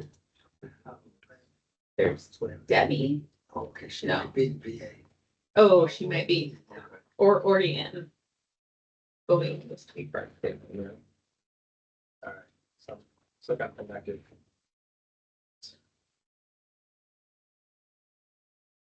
Did you tell him we were behind? Oh, yeah, we're a presentation behind. Because I think he's thinking he's presenting here. If you showed up on time, Yeah, you're on time. We're just. oh, we are not on time. Yeah. We spent a bunch of time figuring out what we're doing. The technical, Like, does he know? 'Cause he's rushing, like, Yeah. trying to get stuff. the numbers of issues. It's not the least of which is a technology. Find it back into my area. Yeah. It's right here. Oh, That's what darn I'm doing. I'm glad you found it. Yeah. Fuck. So my mic isn't good. Prices are very good. You gotta turn up your speaker. Testing. Testing. We're good to go. Does that work? Mute your mic. Yeah, we have basically using one Oh, device. okay. Thank you. So we'll But OMD is going first. go on to corrections. You ready for us? Yes, please. We're doing military. Or military. That's okay. We just don't want you to get Yes. thinking Now differently. you get a total miss. Or We just had corrections earlier, so. Okay, perfect. I just want to make sure it has the red circle around it, but I never know. So, No, you're good. We up and running with that? yep, we are. Good. Well, good morning. Thank you for having us. My name is Chris Mitchell. I am the Planning and Programming Branch Chief for the Oregon Military Department. I have with me Rita Wren, who is the Construction Branch Chief. I believe online we have some additional staff. We may have Jen Coffin, who's our Support Branch or Finance Branch Chief. And then there may be some others. Jen's coming in. So we appreciate you having us here. We work for the Installations Division for the Oregon Military Department. So we'll run through our slides and let us know if you have any questions. On the first slide, good. We've got our mission. So just wanted to highlight a couple of things here.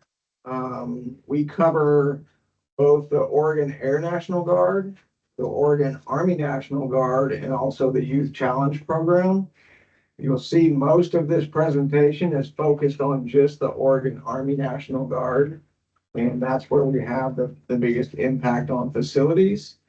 Both of the Air Guard facilities, the Portland Air National Guard Base and the Kingsley Field Base down in Klamath Falls, are both 100% federally funded, and they have no real interaction through the state for funding. So most of what you see in this will have to do with the Oregon Army National Guard. We have, of course, two missions. One is state focused and one is federal focused. So the Oregon Army National Guard can be called up by the president to serve the United States, or they can be called up by the governor using those same assets, the same equipment to service Oregonians. So we have a dual mission. Next slide shows our portfolio. So we have 493 facilities across the state, almost every county. And we manage 3.55 million square feet of space. Of those facilities, 203 are valued at over $1 million, major facilities. The funding types that we get, both federal and state funding, we tried to present this in a graph that helps you understand.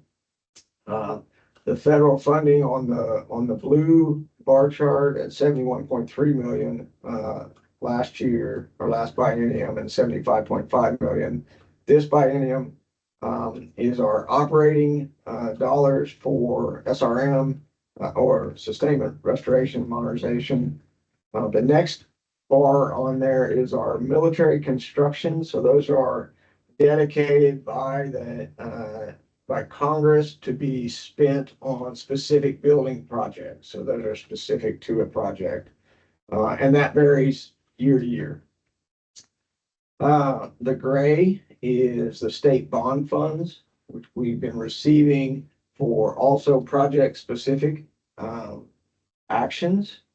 And then we have the state general fund and then state other fund. State other fund typically is funded by the revenues that we generate by leasing out armories and renting those facilities to the local community. So we're able to recoup some cost, and then that cost goes back into the facilities program.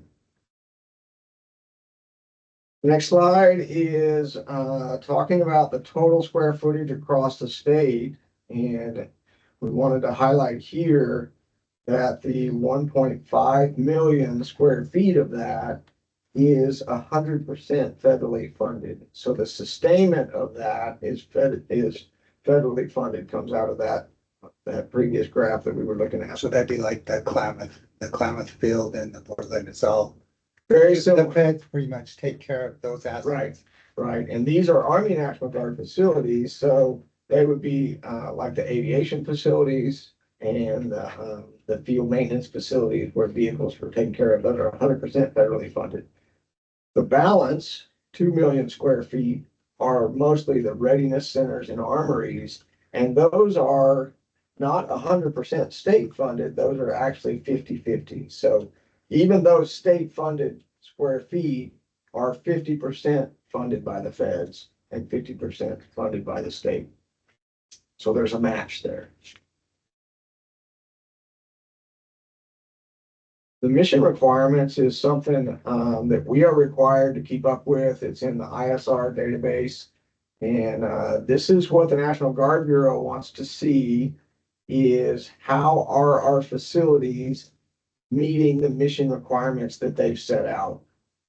The biggest sticking point we have here is the authorizations for square footage, for equipment storage, for the soldiers, has gone up over time. And so our older facilities are about half the size that those soldiers are actually authorized. So that's what generates most of our low mission scores. It's extremely important to us, though, because the National Guard Bureau can remove force structure from a state and give it to another state if we're not keeping that up, if we're not on a get well plan and working towards that. So we would not want to see, for instance, our aviation unit at McNary Field to be removed from Oregon and given to another state, and the state would lose access to that during times of crisis. So very important that we work hard to keep these facilities meeting those requirements.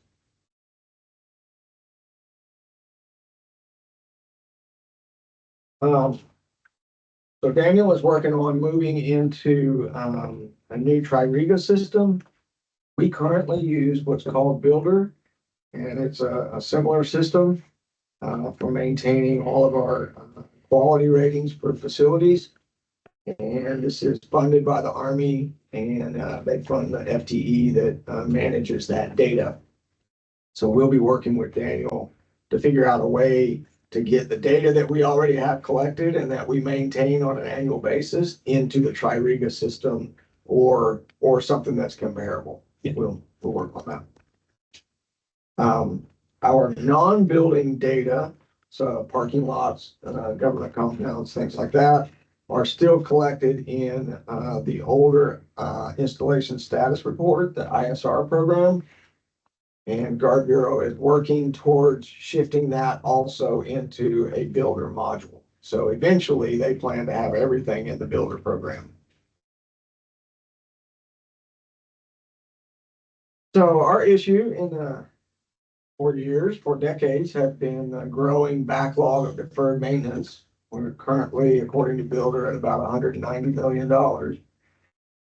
We took a massive step in the 21-23 biennium towards correcting that, and that's the first biennium that we received dedicated deferred maintenance funds. So that occurred in 21-23, and we received roughly the same amount, $6.7 million in the 23-25 biennium. So we've had a steady 3 years of working towards correcting some of those deferred maintenance issues. This has been extremely beneficial for us because now we are able to use the matching federal funds at the armories and the readiness centers, where in the past, those federal funds have gone straight to the 100% federal supported facilities, and the state supported facilities continue to deteriorate because we didn't have the state money to match the federal and to get the work done. So we've made tremendous strides in that. The other the other way to deal with deferred maintenance is new construction. So the MILCON dollars that we get, which is the Congress appropriates funds for a new building to replace an older inadequate facilities. There are changes on the horizon with that. In the past, we have received a MILCON project every 3 to 5 years. We are now told not to expect a MILCON except for every 7 to 9 years. So the number of MILCON projects that are going to come into the state are going to start stretching out. So that is going to force us to look at other options of correcting building deficits, both on the quality side and also on the space side, the modernization side. One of the programs that has helped us extensively in the state is the ASLIP program, Armory Service Life Extension Program, and that has been state bond funded projects from the legislature that are going into renovating the existing older armories. So we will continue to use that program as much as possible. The photographs that you see there before and after Grants Pass Armory, where we're able to refresh those buildings. In some cases, we have been able to also get matching federal funds to expand those buildings, to create additional classroom space, additional female locker rooms that didn't exist before. So bringing those buildings up to date. So we threw a couple of tables up here. The 21-23 biennium, as I said, was the first biennium that we received the deferred maintenance funding. We are working, Rita's group are working about 30 to 40 projects per year on these, or per biennium on these, well, it's actually per year on the deferred maintenance. So these are new roofs, new HVAC systems, new boiler systems, renovation of landscaping, all kinds of things to address the deferred maintenance issues that we've had. 23-25 is another list of projects. Again, we're running about 30 to 40 projects a year. And then we are currently queuing up our proposed project list for 25, 27. So we are making a lot of headway in deferred maintenance and very excited about that. And as our understanding is that this deferred maintenance is supposed to be a part of the base budget for the military department. So we intend to continue to keep this rolling. Another one of our facility strategies is avoided costs. So we have been very fortunate to receive federal dollars to create solar production. And you see some numbers there of how that is impacting our annual electrical cost budgets. So we're able to drive down some of those electricity costs by replacing with solar. I'm going to shift now over to Rita, and she'll go through the current capital projects that we are proposing. Follow back up with a couple of other slides at the end. So the first major project we have is the new Lynn County Readiness Center.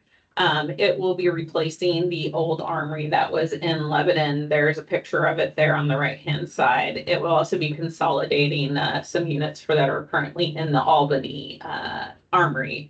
So they'll bring two groups together in the new facility. We have a piece of property. We are now starting all of the geotechnical work and having the research done. It is a federally funded $28 million project that we got for 2027. So we are starting the planning process now.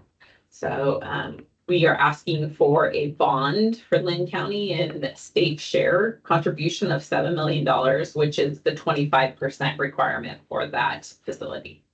So it's a 75% fed, 25% state, and state provides the land. So that's also a contribution we make.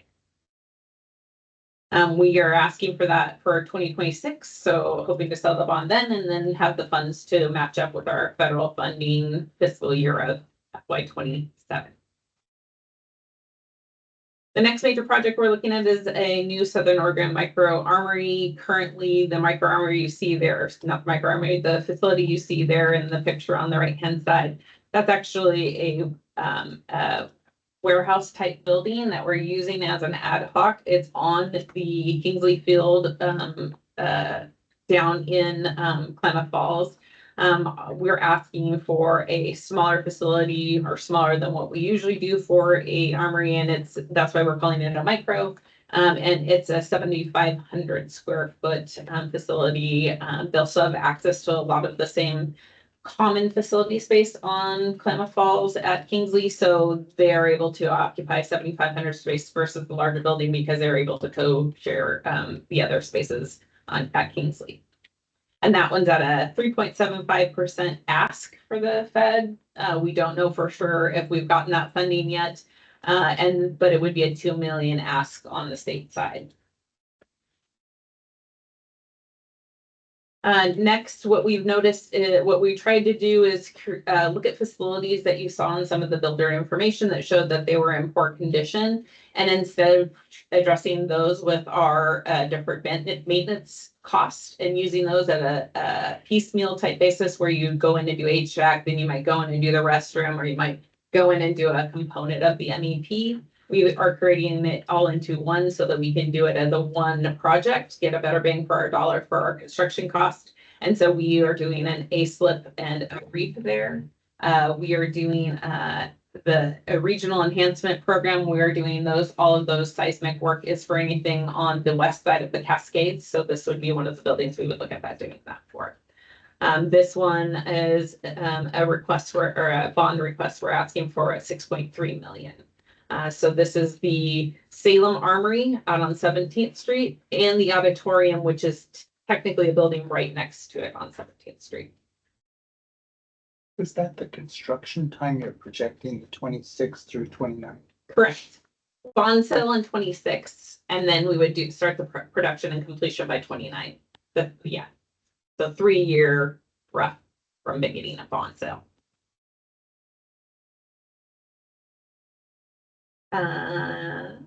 Next slide is Woodburn, same kind of idea. We had a lot of things that were popping up on our deferred maintenance list. We looked at the opportunity to do a whole project there under a slip program with a 50-50 split with the federal share. Again, we're not sure if we've got that federal share quite yet, but we're slating, looking at that for the 27 budget year. Bend Armory, this is our 5th request for bond sales.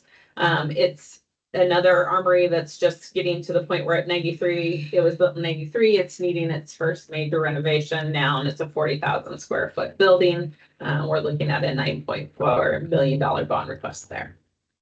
No Fed. No Fed on that one. I have a We quick- talked a little I have bit a about quick the Youth question. Challenge Program being under Oregon Military Department's umbrella. They are located in Bend. They currently transport students from that facility, from the Oregon Youth Challenge Program, to public parks in Bend for any type of athletic purpose. And so this funding request would be asking for them to be able to build or construct a running track and soccer/football field, kind of the same thing, track and around the outside, football field or soccer field in the middle at their facility, so that they wouldn't be transporting students to Bend facilities. Would they be using their own property or? Correct. Bend parks? Nope, on their own park property. Yeah, so they have a pretty sizable facility out there. It would be part of that. The piece of that property would be designated for this facility or for this track. And that's a $5 million. Same. Quick question. Here's a major Can you project hear me? summary provided Nope. based on the information we got from the CPAB. This is really giving you the breakdown by facility, giving you an idea what the total cost of those projects are, the state share, and then the Fed match on there. There's some resiliency and then some deferred maintenance type work and modernization in there.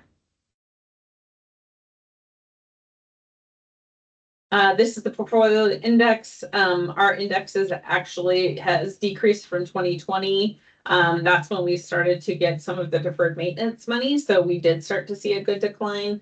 I believe, just from my perception from what's happened from 2022 to 24 with that slight increase, I think we're getting less construction dollars for the dollars we have because of the cost price increase. So that is just a slight uptick, but we believe that that's probably going to also see another reduction as we're seeing more competition in the construction field right now. And so we're believing the dollars might actually start to level out in the cost increase that we've seen in construction over the last few years. Hang on just a sec. Bill Messner has a question.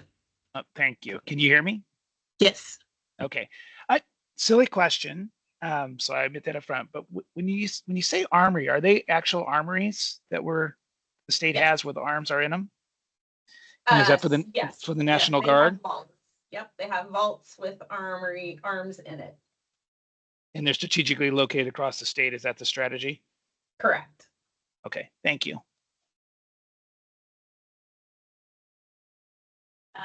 Last one just talks about our portfolio, looking at our deferred maintenance, our capital renewal, and then our seismic work and modernization that we're doing, or we're proposing.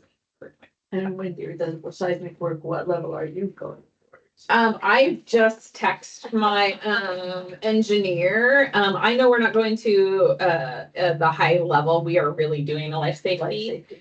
There's a slight, I think there might be a slight variation because of the type of facilities we have where they're going to need to be up and running right away. Yeah. So we are above the bare minimum, and there is a category, and I can't remember exactly what that category is. Our engineer is making sure that we're meeting and not too exceeding to where we're doing extreme measures that are not. But you're gonna need the building. Correct. Yeah. Yeah. And, that By the code, there's an essential facility. Yeah. And that takes you to a certain But not level. necessarily. Right, yeah, so it's in between, and I spent 10 years working with military on the Henderson Readiness Center. Oh, yeah. And it was kind of near the top of that. Mhm. Okay, so not. Yeah. And we, Yeah. Life safety plus. just finishing up a project to strengthen it even further. Yeah. So we just got bond fund for seismic strengthening on that building. To try to get it closer to, full, utilization. They went after an in, advance. they went in and bolted steel, all around the interior, up above the ceiling and. What we did is it was built to code and the code compliance then at that level. Right. Of course, code has come up and levels have come up, so we had to reinforce and bring it up to the new standard to be at that same level. It was just refreshing it to bring it up to that level. And so there were certain pinpoints in the building that were key for joints that needed to be reinforced. Yeah. So that was really what we did with that. We also, because we are one of those facilities, increased parking because of the amount of people. For example, right now, we have a lot of the fires around the state. Well, we have troops deployed. We have cars in our parking lot while they're deployed, which is,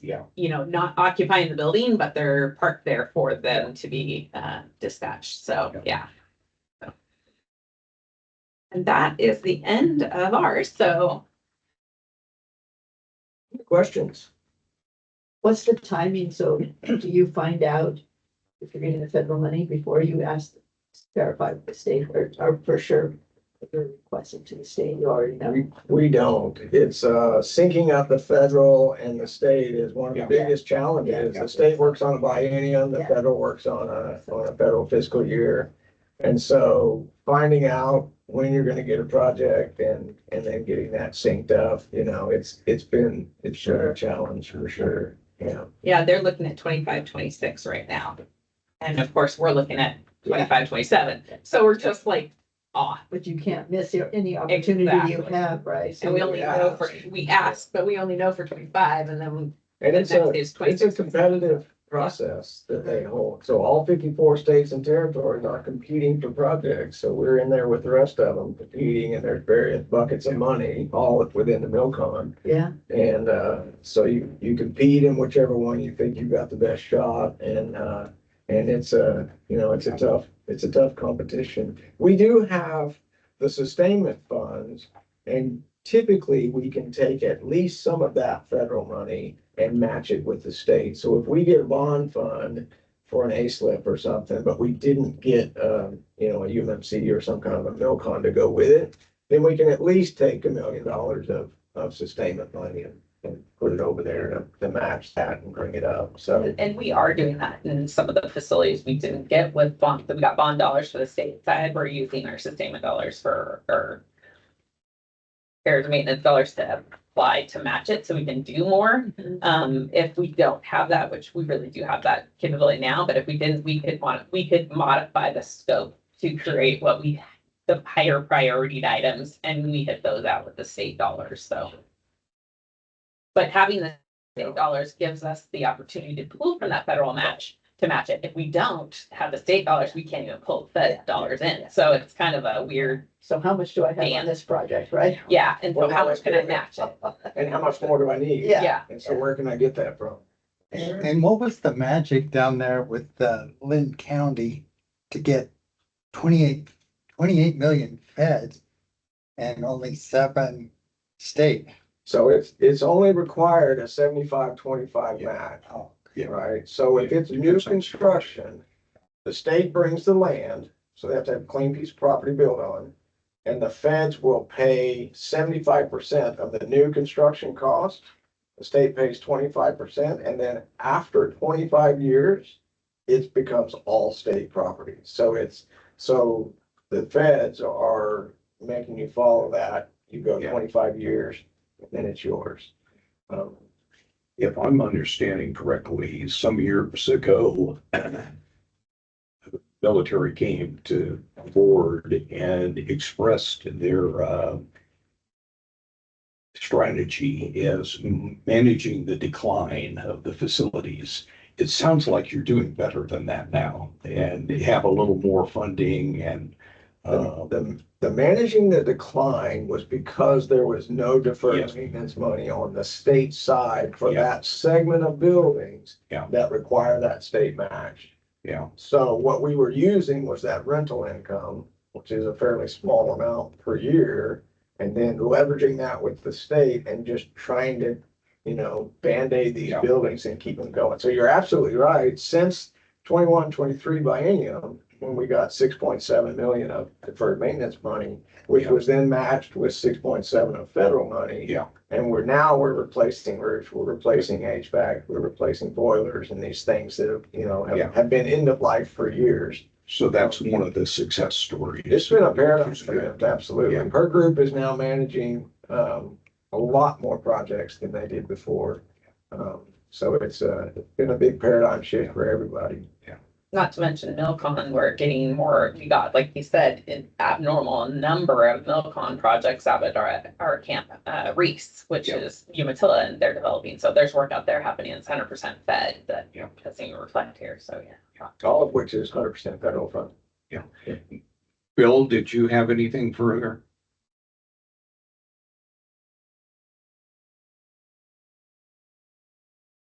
Be there. Trying to come off mic. Sorry. No, I just really appreciate the thoughtful presentation, and that's it. I mean, I guess I do have one question. What is your department's interaction with PDX and all the work that's been going out there lately? we don't have a lot of interaction with PDX. I know from outside of my role at OMD, I know people who are working on that project, but and just sharing information about the mass produced plywood that they're using out there, that kind of tidbits, but really we're not affiliated at all. No, I was thinking the Air National Guard out there in those facilities at the airfield.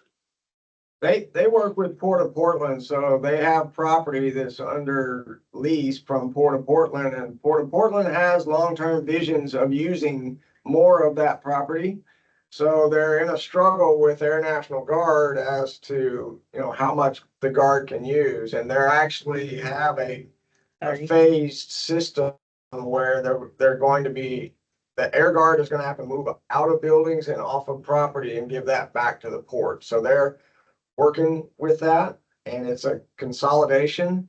At the same time, we have new aircraft coming in, Right. F-15EX, and so it's a tough one. The long-term vision of having a new runway over the top of where the current Air National Guard facilities are is a difficult one. We have no solution that I'm aware of. I don't know of any solution that would that unit 24/7 provides air defense of this region off the coast. So those aircraft are ready to go anytime, day or night, if there's an incursion on the coast. So they have an active duty. They're not just 1 weekend a month. Right. They have an active duty role to protect the continental United States. So And does that fall under your program, or is that completely separate? it is mostly the Air National Guard.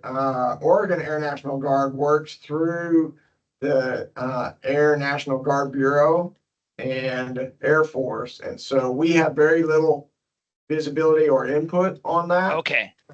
So they really have a completely different connection to the federal government and a different path to run their projects through.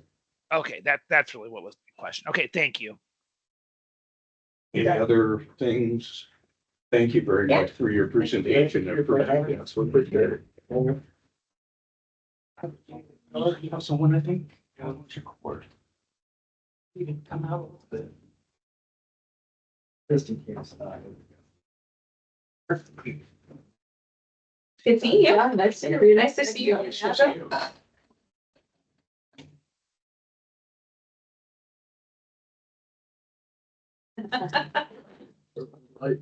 Bill, can you hear me?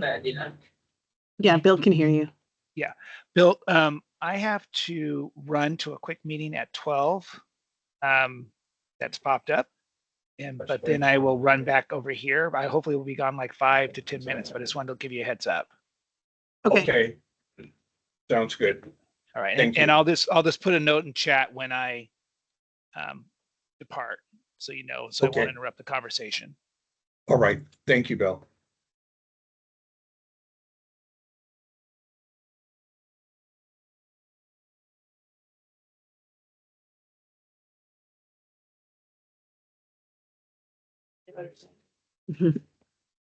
eating breakfast on the way here.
Right.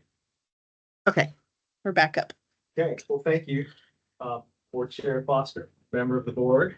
Good to be back. It's been a while. Last time I believe I was here in person was in 2018, and it was COVID. We did these on Teams, but Chris Stewart. So I just joined the Oregon State Hospital in June. I left ODF. It was a great job, and we did a lot of good work with data management to get the Department of Forestry up and running with its portfolio. And I miss my team, but I couldn't pass up this opportunity to be here to support the state hospital. So thank you for having me.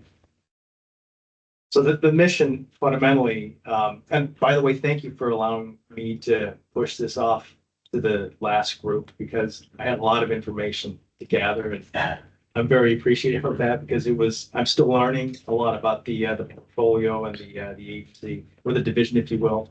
But I really appreciate you taking that into consideration. So thank you. So the mission, So the Oregon State Hospital serves one of the most marginalized populations in Oregon, individuals experiencing mental illness. Maintaining well-kept, safe, and functional treatment environments for Oregonians is in need, supports the Oregon Health Authority's strategic plan to eliminate health inequities by ensuring that all people and communities can achieve optimal physical, mental, and social well-being through partnerships, prevention, and access to quality and affordable health care. Its mission is to provide therapeutic, evidence-based, patient-centered treatment focusing on recovery and community reintegration in a safe environment. Serves more than 1,500 Oregonians per year and employs more than 2,000 staff. Our portfolio. So the Oregon State Hospital, call it OSH, operates under the direction of the Oregon Health Authority, so OHA. The Peter Courtney Salem campus, recently renamed in honor of the late Senator Courtney. The campus has a capacity to serve up to 620 people at a time, and the Junction City campus can serve up to 174. And of course, the Pendleton campus is a residential care facility that has 16 available beds. And I never knew the Pendleton facility actually existed, so that was interesting to learn about that. The overall size of the portfolio, so broken down into the value.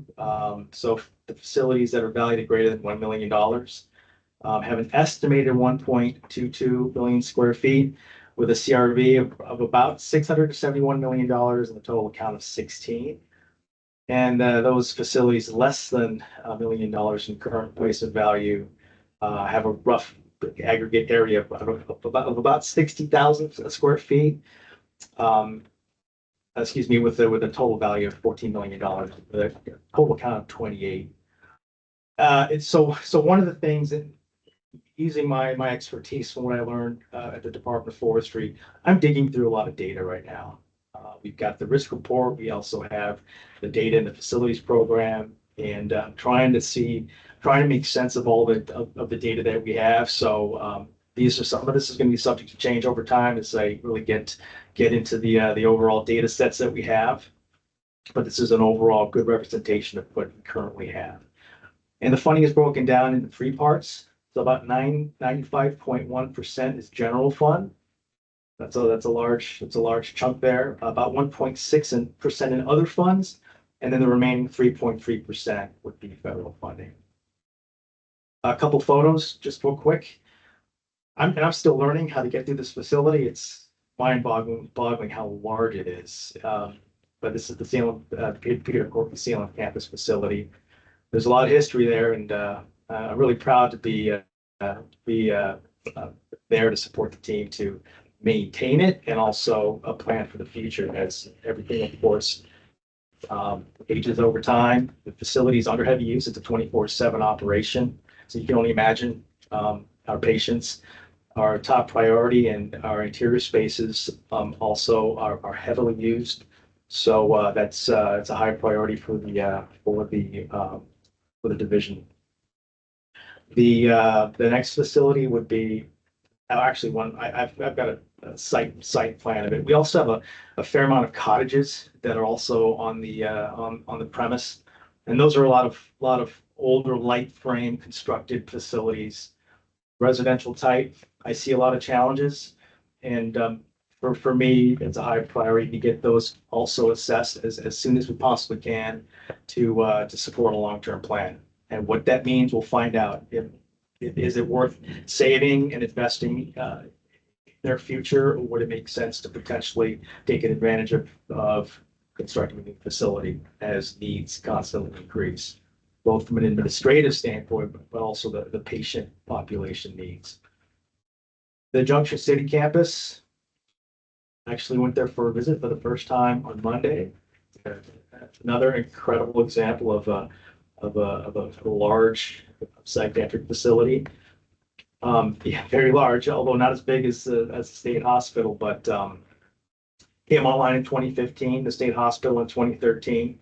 Yes, the buildings are considered newer, but with the use of the wear and tear over time, the agency or the division at this point is in a we're embarking on a long-term strategic capital planning effort to be prepared for the future and what those investment needs look like as building systems come to an end of their useful life and maybe potentially deferred maintenance issues are coming up and resolved. And then, of course, our Pendleton campus, that would be in our Eastern Oregon facility. And I'm actually looking forward to getting out there next month. So the planning factors, so the current conditions. So OSH has reached a crossroads where its facilities have aged to the point where a robust long-term investment strategy is needed to ensure that it can effectively meet OHA's strategic plan to support all Oregonians in need of mental health treatment. The proposed investments, and I've broken those down in a slide for the 25-27 biennia includes the following. So we've broken those up in capital improvement and deferred maintenance. To me, it's lean, it's minimal best, but we're at least moving forward with an investment to help us at least manage some of the needs that we have currently. And as you can see, it's broken down into those two. And then, of course, part of that is the need for that CD. And that's one of the things that that I was a squeaky wheel with the Department of Forestry because I had a staff of one take care of 11 districts. And we had all these great ideas. It was wonderful. We had plan items. We knew what the need was, but you're not successful with your ask to implement, right? It's a huge challenge. So it's good to see that when I came on board that we are also embarking on as part of the policy option package to add additional capacity. And in the future, it's probably going to be here 2 years, requesting more authorization as we move forward. But yeah, so that's kind of an overall snapshot. So facility strategies, so emergent issues, aging building systems, increased demand on the facilities, and increased in the wear and tear of the facilities due to the acuity and the severity of the symptoms of the patients that are admitted. And I really appreciate the opportunity to join the team because I see the need and how important it is, and it makes me feel good to be there. So I just want to speak that out there. So the business trend and the program delivery changes. So it's ongoing. The change is ongoing for us. There's obviously an increased demand in inpatient care services. So with the master plan reflected in the mid-2000s does not reflect what we have now, and who knows what's going to happen in the future. So, and more to come on that regarding master planning. The occupancy of the hospital is primarily determined by the judicial system. So there are some limitations for us also regarding long-term planning. Periodic legal discussions will impact the number and commitment type of patients to be admitted to OSH. And of course, depending on the changes in the laws, this can drive an increase or decrease on the overall demand of the facility. So yeah, so there are those unknowns because master planning gets us only up to a certain point. So it's important to take all of this into consideration as we move forward. Strategic opportunities, that's a big one. And I was a huge proponent when Alice Freewell was here, when we were able to, when I say we, ODF, were able to take advantage of the building assessments that were done. OSH wasn't ready yet at that time because the buildings were new. I did see some opportunities, maybe with the cottages that we could have taken advantage of during that time. But it is what it is. And as we move forward, we are ultimately going to look at this holistically across all of the campuses. And the other missed opportunity, I believe, is the assessments could have been done, I believe, just to support all the building systems that we have. And once you get an inspection completed, you have a snapshot of all the building systems, and at that point, we would have a data set. So missed opportunity, but I've got a plan to propose to move forward to get us to that point where we have that complete data set.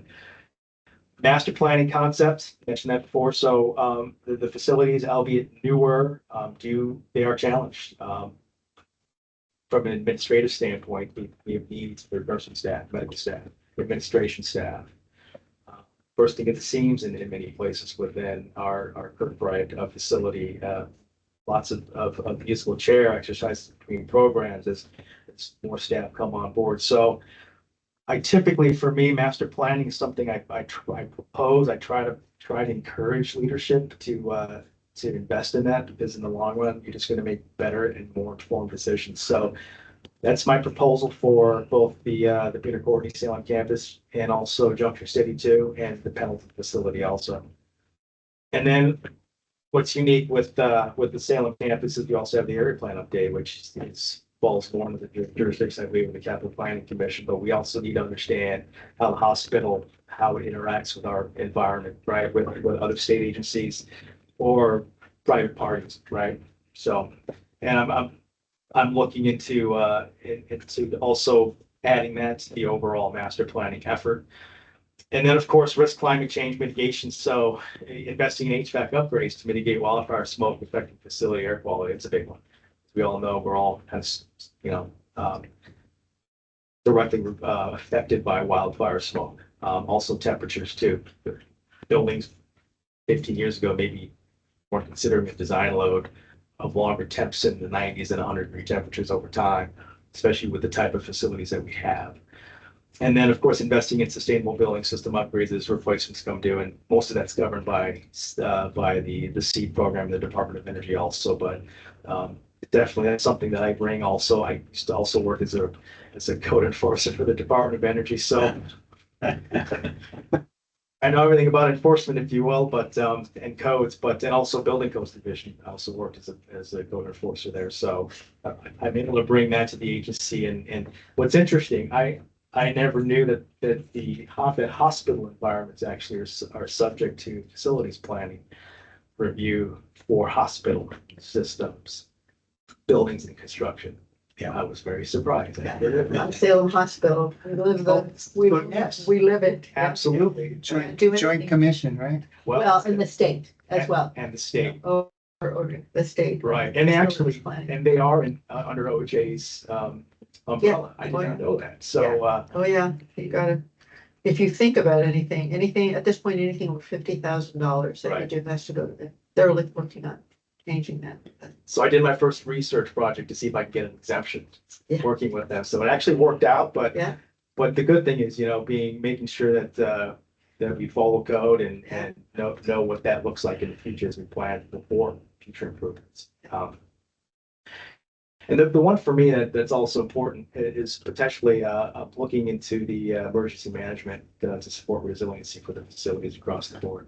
Kind of a hot topic across, I would say, it's the country, if you will, but that's a big one, and I'm really excited to be part of the team to work on what that looks like. Because at the Department of Forestry, we have the coup plan. I understand that, but when I get to the state hospital, I feel like the risk levels and just the risk levels, that's probably the best way to put it, are so much higher in ensuring that our patients need 24/7 care, have what they need. And we are prepared to be nimble and be able to pivot in the event of an unforeseen catastrophic event. Okay, really quick. So facility investments, I broke them down into the deferred maintenance and investments. So some of the typical roof replacements, it's a big one. Siding replacements, see the breakdown with the cottages and the location of where that's going to happen. Asphalt, recoating and restriping, it's a big one. HVAC, of course, cooling tower, wet deck media. So it's, again, the campus came online in 2013. Look where we're at. Things are coming up. In Junction City, of course, we've got asphalt recoating and restriping and Pendleton asphalt replacement. And I'm going to say minimal best on all of this, because one of the big challenges we have, and I brought a binder that happens to be empty. I found it. It's for building assessments. And this binder is part of the CMS Joint Commission review process, which I'm also learning a lot about. And they might be coming for a visit fairly soon, so we're waiting every day. Yeah. So, so in the plan is for 27, 29 is to have the data needs to make informed decisions. Quite frankly, it's going to probably be very sobering when those dollar amounts come in, because it was for the Department of Forestry. But yet data leverage decision-making and support for projects. So that's how it goes. And then the capital improvement investments, it's broken down again, Salem campus and Junction City. Some examples, got some tenant improvements that we're looking at to add additional workspaces. We've public announcement system upgrade. We're trying to separate that from our video system. And quite frankly, the software systems, the DDCs, all of the tech to we have Sally ports. We've got a lot of key cards, lots of cameras, and the software that supports that has a very, very short lifespan. And we have some challenges right now. We have systems that are going down, and luckily we've got I have a great team. Very happy with the folks that are on the team because they're there for a reason. But it's nerve-wracking because the software systems are not cheap, and that's all part of a long-term plan to also take those into consideration besides the roofs, right? The foundations and all the building systems that we're all accustomed to. Space improvements, again, is a big focus for us. In Junction City, HVAC improvements, and then generators. We have actually two 2.2 megawatt generators here on campus, and that's a lot of power. And that really is, it's indicative of how important it is to keep the entire campus up and running during power outages. So the investments are so much higher just due to the occupancy of the facility. And again, space improvements as that continues. Is always going to be, it's going to be an ongoing need. So the next steps, so the big one for me, and I do have a roadmap for this, building assessments. My team at ODF did such a wonderful job taking all the data that Daniel and Allison were able to support or provide to us. We were able to get forestry out of the Stone Ages and into the modern ages regarding data, so we can manage our need. That's the plan for the state hospital also, as we are now looking at older facilities and across all the campuses. So the plan is to engage in an RFP to hire an assessment company that can do that for us. So that's the first step. Concurrently, we have a CMMS system called Z-Link. And I'm also taking part in Daniel's meetings or DAS's meetings with respect to Tririga, because I'm trying to see what platform would work the best for us. Z-Link we've been using, ODOT's been using Z-Link. I've been meeting with everybody just to see exactly how deep we can get into the capital planning, because that's the key. You can have all the data you want and set up PMs all you want, but being able to take that, leveraging that data to be able to get yourself a master plan, a long-term strategic plan that can support all the investments in perpetuity. Typically 10 years is the snapshot that you want. Anything after that's kind of guessing a little bit. That's the plan to do that. So Z-Link has lots of opportunities, and if we can stick with it, that's great.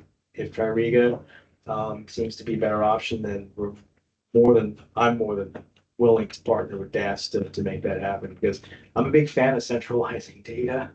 And I think, if we can make that work, that's going to be wonderful. But the building assessments are going to be completed, and they're going to dump that data into one of those platforms. And then I have the tool to start the planning effort. And part of that's also master planning, because we have to know what to look for, right? Are we gonna replace our cottages, or are we going to spend the investments to upgrade them for another 50 years of life? That's going to determine that, not only for the patient need, but also the administrative need too. So that's being proposed, and then fundamentally building a baseline data set that we can then use to calculate facility condition indexes, so we know that whatever we're investing in keeps us at a point where our buildings are functional, are within the 5 to 10% of what I'm going after. I think 0 to 5 is, I don't think anybody gets that much money to invest in the facilities and making that perfect, right? But 5 to 10% is our goal. And then at that point, continue building on that, and then have over time, every 5 years, 3 to 5 years, to continue doing building assessments to make sure that the data is accurate. So that ultimately is the plan. I want to highlight this: no data. Can't tell you. To be honest, I can't tell you. right now what the facility condition index is up for our facilities. You can guess, you can take roughly 2 to 3% of the CRE of a building and add all that up, but to me, that's not accurate, right? So my goal obviously is to be able to present in 27, 29, so that'd be 2026, at least the start of a trend that I can support with data for the ask of what those facilities like. And then, of course, that also feeds into this table too. So as you can tell, I mean, if you just take 2 to 3% of $670 million, that doesn't equate to what we're asking for, but that's what we're asking for this go around, with the hopes of having a more robust plan in 2026. Who helps you decide, who's the decision maker as to whether you should be adding beds, patient beds? Is that you, it's or No, that's so somebody else? We support that effort. Okay. So that would fall, I've got to be careful here because I'm Yeah. new. That would fall, I would assume, under the medical staff. Somebody else, And yeah. somebody in administration. Who decides? It would tell you part of your master plan is to figure out how to add 10% more beds. That's not. I wouldn't, I foresee it that way, right? It's when you do a master plan, you get as many of the managers you can that have, that can actually take responsibility for those questions. Right, I understand that, which shouldn't be your job. Right. To tell you, but I would assume that would come, conversation. Would Yes. And we, in the facilities program, definitely bends over backwards and works in overtime to make sure that we serve the patient needs, because they change constantly. Whether it's visitation, COVID was a big deal, and we had to be nimble in adjusting our flow within the space and how to deal with that. And visitation was a big issue, whether it's in person or whether it's non-contact or contact, all that stuff. So you can just imagine all the improvements within the space to facilitate that. So a lot of tenant improvement work going on inside of the building, all of them. Which is not cheap, right? Just for you working in an occupied building, adds to your It is. and complexity. Right, and then the facilities planning and all the codes that we have to abide by, right? Yeah, and then for me, I'm still getting used to the interior of the space because it's a high risk environment. Yeah. We have to be very, very aware of our surroundings, but so you have all the components that manage all of that. That whenever patient need comes up, sometimes we can't get it done, so we have to be able to provide solutions, and they can be very expensive.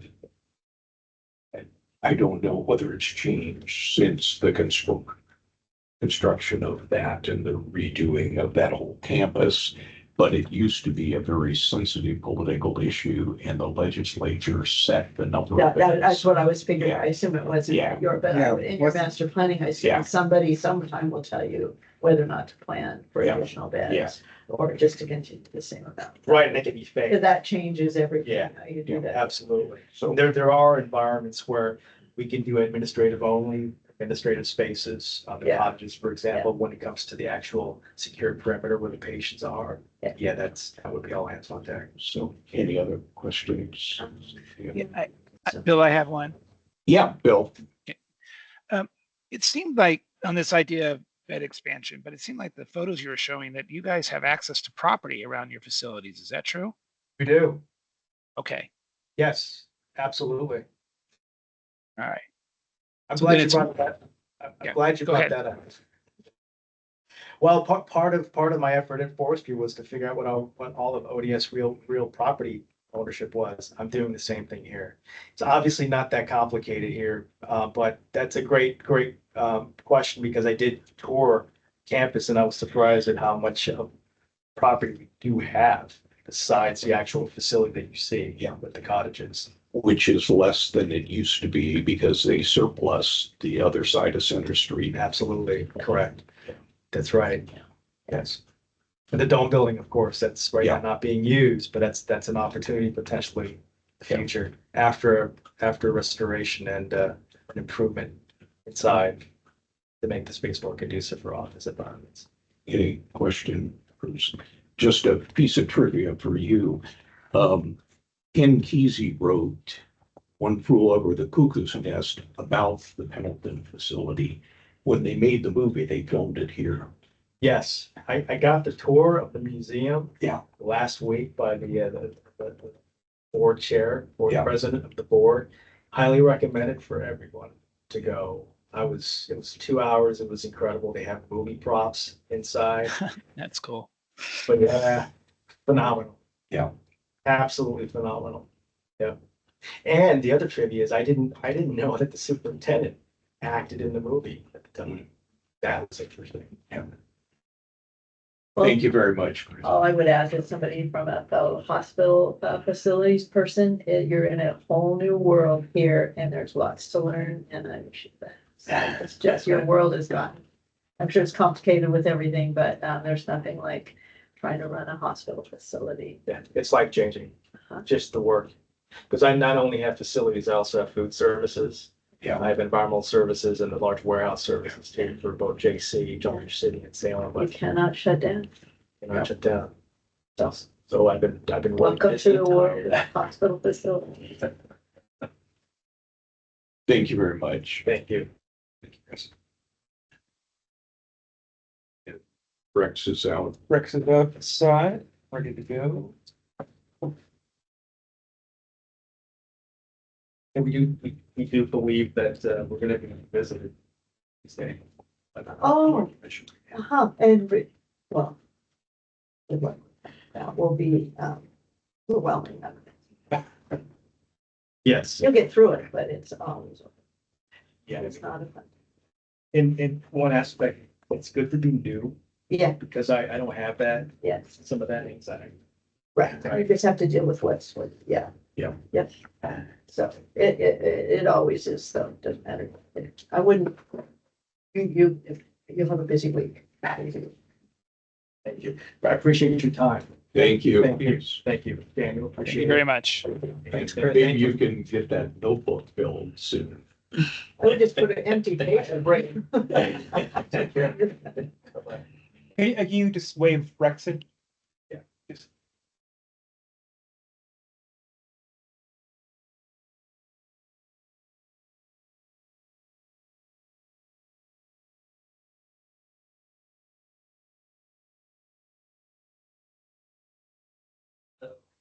You know. Well, we apologize. This day has been a little crazy and our system is not operational and we've been having to make do. Okay, do you want us here? That's fine. Okay. We're kind of working off of individual laptops. Okay. Yeah, they bumped us out of the room last minute and they put us in like the worst room. So Okay. go figure. But you have copies of our slides, is that correct? Oh, great. And you can join the meeting and show the slides in the meeting. Yes. You'll just have to mute yourself And just be no speaker. and no speaker on your computer. Otherwise, it's like a Jimi Hendrix concert. Yeah.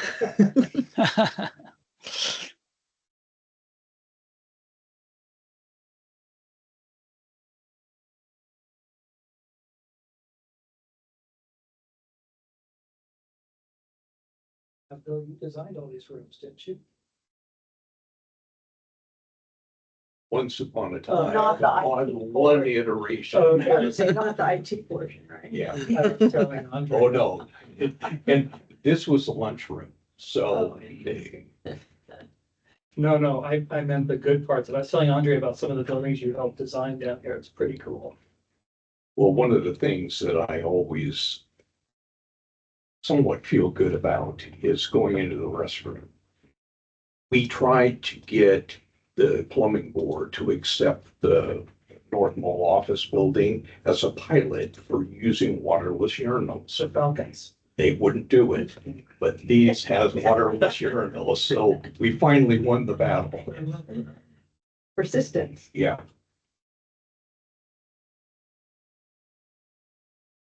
Now you see Falcons everywhere. And you see them, I saw them at a big stadium event, actually. Imagine, the water savings. And internationally and national parks have had it for years. Takes a long time. But Yeah. Get people to change.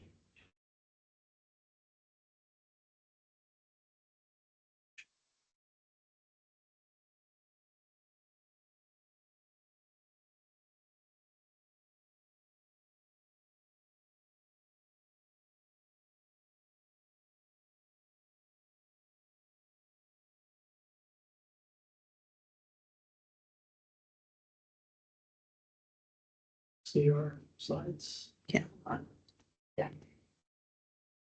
That was on our device. That was Bill dropping for the other meeting.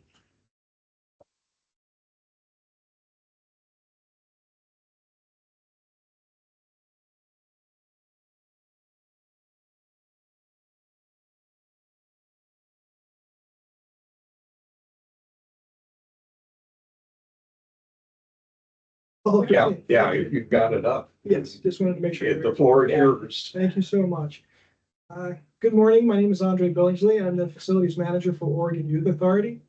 I am joined by Rex Emery, the Assistant Director of Business Services, Caitlin Hudson, our CFO, and our Lead Construction Project Manager, Stacy Davis. Rex and I will present our Capital Projects Agency Facility Plan today. Thank you. Oregon Youth Authority's mission is to protect the public and reduce crime by holding youth accountable and providing opportunities for reformation and safe environments. This slide also shows. Pause for a second. Yes, sir. Can you go to full screen, but and also your slides are advancing? Oh.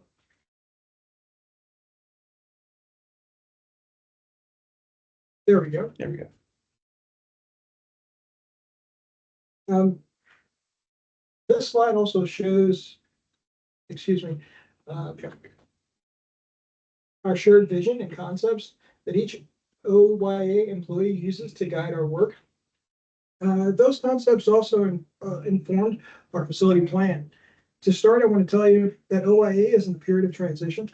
Our former facilities manager, Paul Enger, retired last week, and this is the end of my third week. So it's fun. Our agency's 10-year master plan for capital construction is due for a comprehensive update and a policy option package. We've asked for funding to update the plan in 2025. Rex will discuss these in a few slides. Also, our lease at our central headquarters in Salem expires in December 2025, and we are in the process of planning to move to a DAS-owned space. Currently, we have about 380 youth in close custody, which has remained nearly the same as the last biennium. But those youth have higher mental acuity and behavioral issues than in the past. There are many reasons for this. Two that we've identified are, one, with the elimination of mandatory sentencing periods, we no longer have long-term youth to serve as stabilizing influences for the younger youth, for younger children. And we have after effects of the pandemic, like what we were seeing nationally in the education system, but amplified in our correctional settings. Our school-age children and young adults are much more dysregulated and have a greater negative impact on our physical plans. Then we had an escape. It showed our old security systems are insufficient for the population we now serve. We have been working to keep up with all these changes to ensure that our physical plans meet today's needs. You'll find that our capital projects agency facility plan reflects the transitional period and is focused on deferred maintenance, physical and electronic security systems, finishing our clinic and infirmary remodel at McLaren, and critically important, completing a comprehensive update to our 10-year master plan for capital construction. I'll pass the presentation to Rex. He will touch on most of these items in more detail. Thank you. And when we practiced this, it took us 15 minutes. So that's about the time that we have. So I realize we're your last presentations. So as Andre said, I'm Rex Emery. I'm the Assistant Director for Business Services for the Oregon Youth Authority. Physical plant operations section is one of my areas in my department. And prior to moving into this role, I was the facilities manager for 10 years. Today, I hope to help bridge the transition from Paul to Andre by doing the report portion of this presentation and helping to answer any questions you may have. As you can see, we've got help online with our CFO and our lead construction project manager. Many of the slides have quite a bit of text on them. That really is for your information and to augment what we provided in the letter that we sent. I don't intend to read the text as we move through the presentation, so please stop me if you have any questions about what's on them. We continue to work to remodel and replace our old buildings, transforming them from correctional spaces to places that are more appropriate for children and young adults. focused on youth development and reformation. Young people with developing minds are prone to becoming institutionalized in our custody. One way we mitigate this is by creating normative environments like those in our communities and neighborhoods. They should travel off unit to go to school. They have jobs. They go to the doctor or to the dentist, the gymnasium, and they interact with the physical environment like it's a small town. We have also aligned the density of our living units to best practices in juvenile justice across the nation to 16 beds each. So each cottage has 16 beds for youth. And engaging in effective programming and treatment was impossible when we crowded 25 youth into one place. Our approach to our capital projects remains the same: to resolve deferred maintenance and align our physical plans with best practices in juvenile justice programming. As we remedy deferred maintenance, we focus rebuilding work on creating a positive human development environment for the young people in our care. We have 9 close custody facilities around the state, 87 buildings, 635,000 square feet, and at a value of $409 million. Correctional settings have high construction and high operations and maintenance costs. We do construction projects within occupied operational correctional facilities. Building durable spaces that can withstand vandalism, are suicide resistant, are secure, and support reformation is very specialized and it's expensive. The map on this slide shows the locations of our facilities around the state. I'm proud to say our population has dipped in the last 10 years, and we've been able to close 3 facilities. So in our letter to the board, we provided a detailed list of our project status and accomplishments from the 21-23 biennium. We're currently working through $67.7 million in projects. In summary, we completed many deferred maintenance projects: the Camp Riverbend and Tillamook Youth Correctional Facility Living units, along with their medical and dental clinics, are all in design development. A new kitchen and dining room are under construction at Tillamook for the camp and the youth correctional facility. We have control room remodels out to bid for our box facilities. So that's Oak Creek, Rogue Valley, Eastern Oregon, and Rogue Valley youth correctional facilities. And generator replacements are under construction in all of those same locations. Generators are critically important for operations, as you can imagine. At McLaren, we're under contract for a solar field expansion and generator upgrade project. 4 out of 8 of the front cottages have been renovated. 2 are still in construction, but are almost done. And the last 2 are designed and we're ready to bid those. At DAS procurement right now, we have the McLaren Duress system and the Eastern Oregon programmable logic controller security systems are getting ready to go out to bid. And currently out to bid, we have our new parole and probation office construction in Albany at our Oak Creek location, along with 4 Native American sweat lodge areas at McLaren, Oak Creek, Eastern Oregon, and Tillamook youth correctional facilities. So do you have any questions about our list of projects before I move on? Random question: when you design a sweat lodge, I assume you use Native American consultation, right? to design those? Yeah, so it's our stakeholders in that are folks from our Office of Inclusion and Intercultural Relations, which is our Native American folks, which are liaised with the tribes. Okay. And the really cool thing about this is we hired a Native American architectural firm to help us do this. That's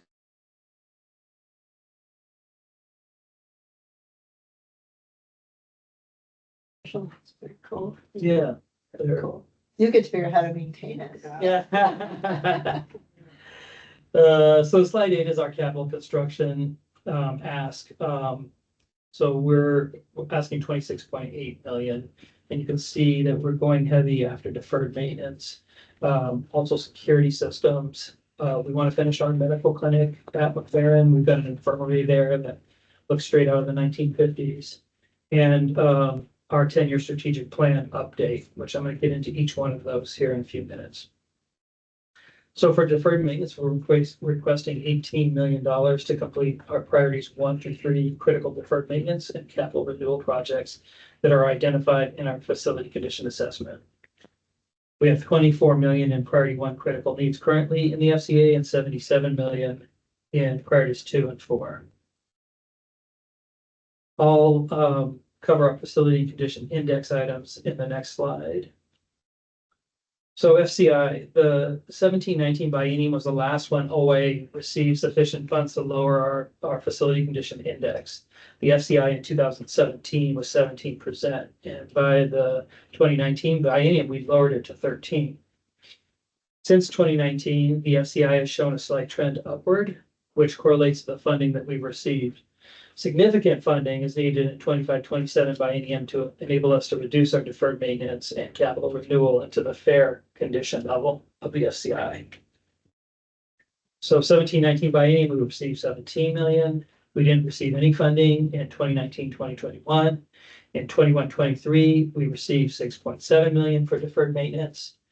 And in 23-25, we received 2.7 million. So you can see we're not able to keep up with our deferred maintenance backlog. Any questions about deferred maintenance before I jump off this slide? Okay. So slide 12, it's the CCTV. We're requesting 5.6 million for camera systems and the associated network infrastructure and access control, electronic security systems. In 2003, U.S. Congress enacted the Prison Rape Elimination Act. Since then, OA has been working to provide video monitoring in all youth areas. And this is obviously to protect them from sexual abuse, but we also use the video monitoring for other safety and security monitoring purposes. Today, our CCTV network infrastructure includes nearly 2,000 cameras. However, many parts of the system are nearing end of life. This includes network infrastructure. Plus, the escapes and the contraband introduction are occurring at higher rates. This past February, we had an escape at McLaren. The youth kicked the glass out of one of our yet-to-be remodeled living units. They used wire cutters to get through the chain link fence, which took them less than 11 minutes. With our new population, our old security systems are not sufficient. Also, McLaren, Oak Creek, Eastern Oregon Youth Correctional Facilities all have apartment buildings built adjacent to the facilities now, which means parking lots and people are right on our fence line. At McLaren, contraband hidden in footballs are being thrown over our fences. We even once had a drum come over with drugs and cell phones in it. So our plan, the combination of physical and electronic security measures are what are called for, and our new facilities manager specializes in security systems, so I'm very excited about having him on board. We envision a security perimeter at our facilities with a second fence outboard of the current one, with a no-go zone in between them that's monitored by cameras with digital analytics and radar systems. This is to detect movement, people in that space, and items going over the fences. That way we can still have non-lethal systems for physical security. We don't use razor wire. We don't use things that could cause harm to our youth. Any questions about security or Just wow, what you have to do. it's what you're seeing nationally in education, amplify that times with behavioral issues. Oh my gosh, amplify that times 100 in a correctional setting. It's been a difficult time. And we're also asking for $2.7 million to finish the McLaren Medical remodel. We have an infirmary there and a pharmacy that wasn't a part of the first renovation. And on slide 15, you can see there's an exterior view of what the clinic's front and sides will look like. I know there's nothing spectacular about those pictures, but if you've seen the Gear compound, and I hope someday you'll come see our McLaren campus, there's not a lot to work with there. So on slide 16 is the floor plan of the infirmary and the pharmacy renovation. The section in the red dashed lines is what's being renovated. The medical room, the room listed med room is the new pharmacy location, and the infirmary is on the top right corner of that sheet. This was approved in 2019-21 biennium. The project execution was delayed due to the pandemic, obviously. We could not do work in a clinic during the pandemic. The project is 100% designed and it's ready to go out to bid. The original intent was to renovate 3,100 square feet, and the project budget was $1.8 million. The project renovates pharmacy, clinic storage, and the 1950s infirmary. And McLaren's Infirmary is the only inpatient care place we have in all of OYA. So kids who need surgery or other things that are going to be kept on our campus stay at McLaren. During design development, we identified operational and security necessities that required reconfiguring existing rooms to provide staff with the space needed to adequately supervise the youth in their care. The new plan also improves line of sight, and it eliminates some of our safety and security concerns we had with the old floor plan. And the project scope incorporates lessons learned from the pandemic regarding infection control. Any questions about the clinic infirmary project? I just thought of it, what's the lowest age? You're 12.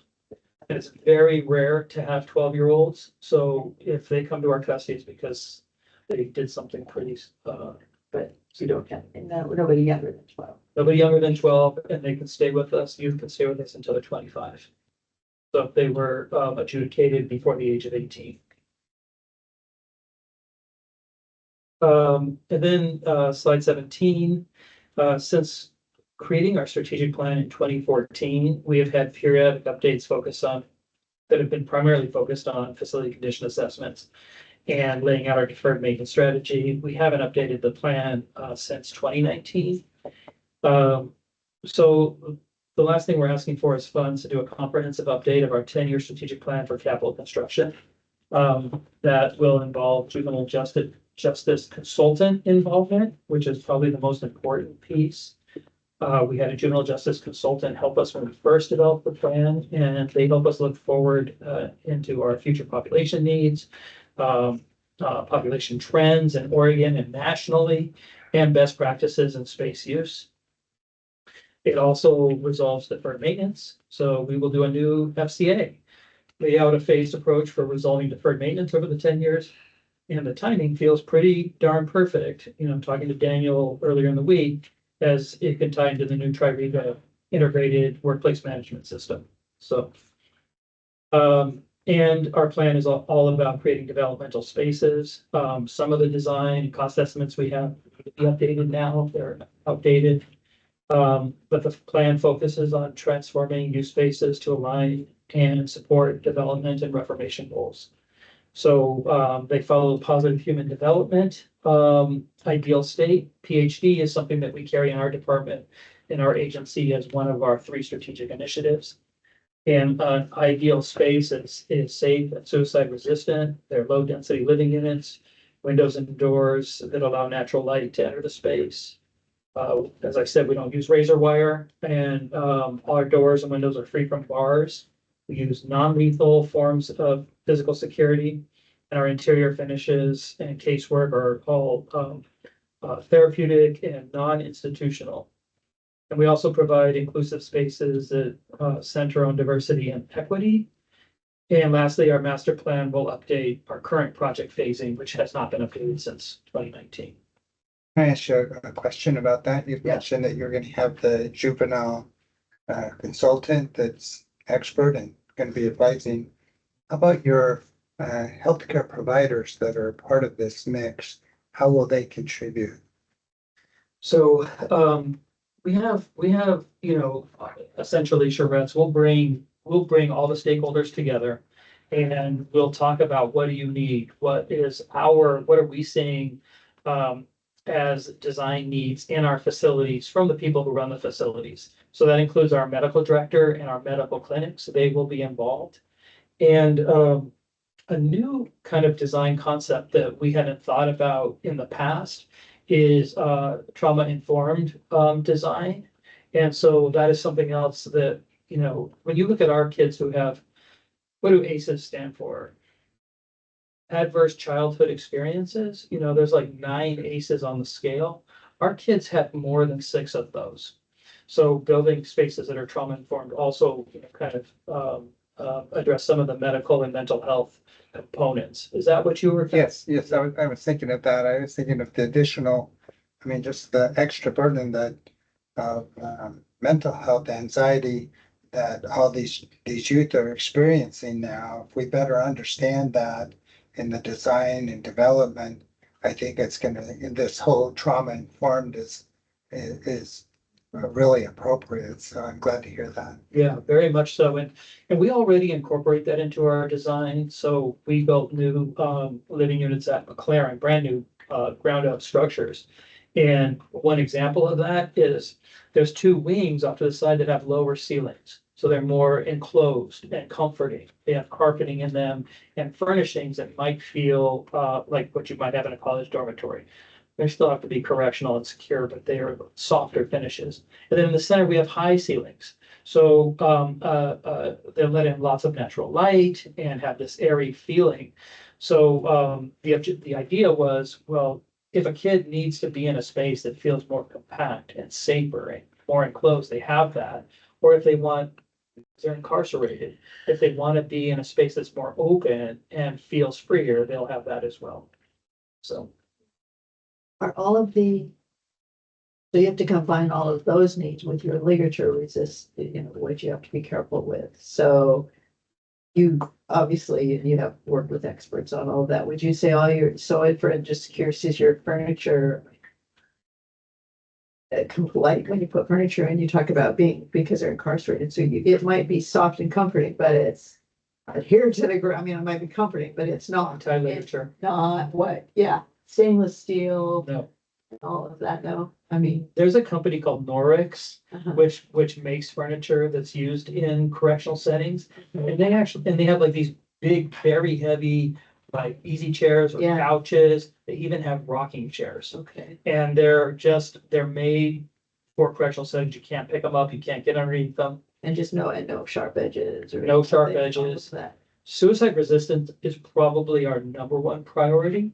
Okay. Because youth coming to us might feel like their lives are over, Yeah, right? They sure. lived 15 years old and facing a 7-year sentence. It could feel like they could despair coming into our system, right? Sure. So. Would you say for the most part, you've looked through your system now and looked at it through that lens? Always.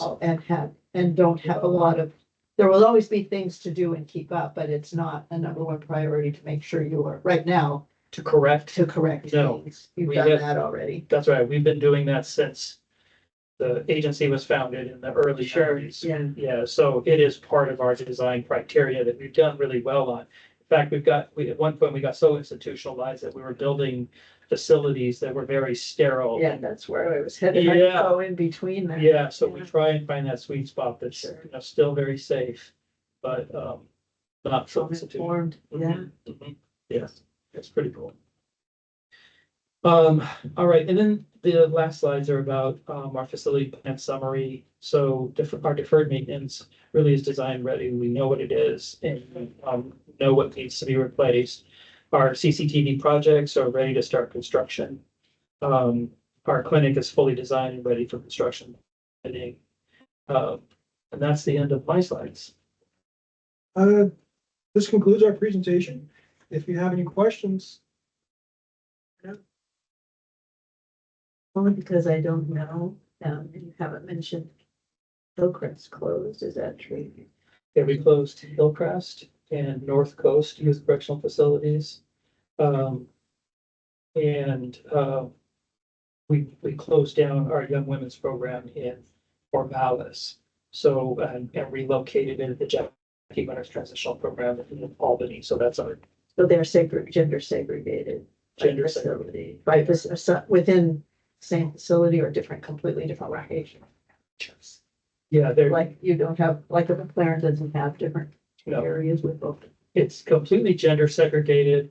We do have half dozen trans youth that stay with us and they go into facility with the gender that they identify with. And but they are fully segregated. We made that experiment, but it didn't go well. I can imagine. At Hillcrest. Yes. Actually. Thank you. Is Bill still online? Yes. Yeah.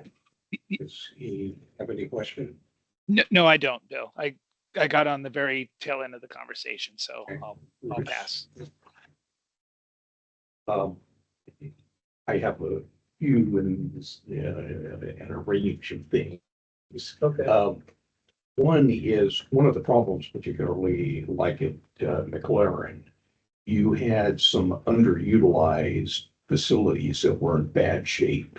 How have those been addressed? Because they certainly did not help your FCI. Right. Well, the Gear compound, which is the biggest one. So we built new cottages.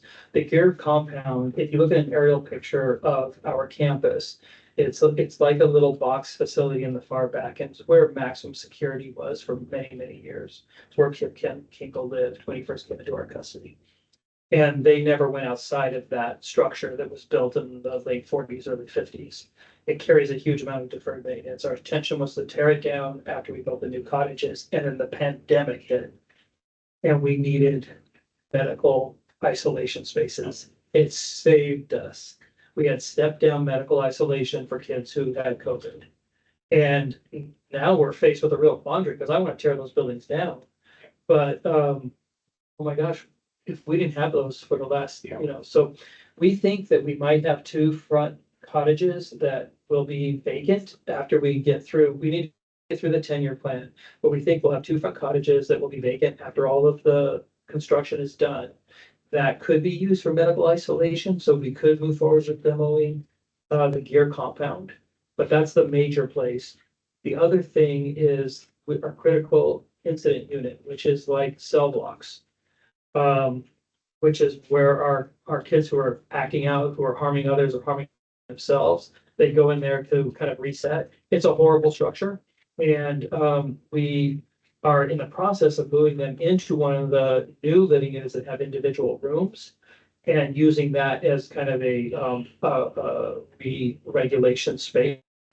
And so we do hope to tear down IU, but that's a request for another day. We're not ready to tear those down yet. We did take down one building, the Bowerman building, which was our training academy built in the 1920s. And then there was apartments at McLaren, and those have been torn down too. So those underutilized spaces have been removed. And a couple things that are just my personal curiosity. How's the arsenic treatment doing? It's working great. So it has been just no problems with that at all. Trouble-free. Yeah. That's good. And is Otto's fountain still operating? Otto's, yes, it is.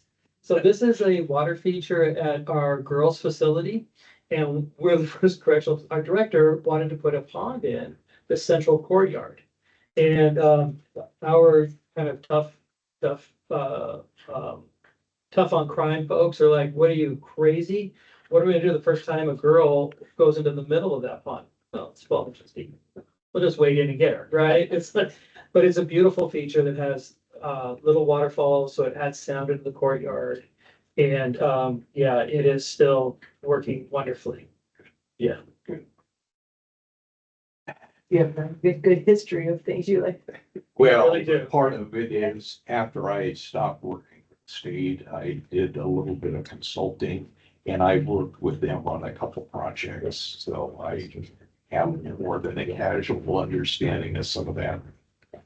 So you've had a tremendous influence on my career, and I'm just deeply grateful to you for your partnership and your guidance during those years. And your fingerprints are all over our remodels and some of the work that we've done at Youth Authority to make it more humane and appropriate for young people. So very grateful to you. Thanks, Rex. That's kind words. Real work. Anything else? Otherwise, we thank you very much for the presentation, and it, seems like you've got some shoes to fill. Big shoes. And but I think things are much better than they once were. Yep, I agree. Yeah. Thank you. Well, thank you for your interest and support in our facilities plan. I'd like to invite the board to tour McLaren Youth Correctional Facility sometime, or any other site that you'd like to see or you're curious about. I'd love the opportunity to show you the results of the work you have supported. You can see the remodels and new construction work that has been completed to transform our campus from a punitive correctional facility to a modern behavioral health environment. Thank you. Well, one last other little status thing. What happened to Operation Pooch? It's still there. still there. Yeah, and It's, having animals. Sure. For them to interact with, which was really kind of a cool thing. if you want to learn how to be a parent, practice on, these are kennel animals. So dogs that have been, are in the Humane Society. We bring them in and the kids train them and care for them, and it's a hugely successful program. Something for the facilities guy to be. Yeah. It is. There's that. Well, thanks again, and Thank you. good to see you. Yeah, yeah. Thank you all very much. Thank you.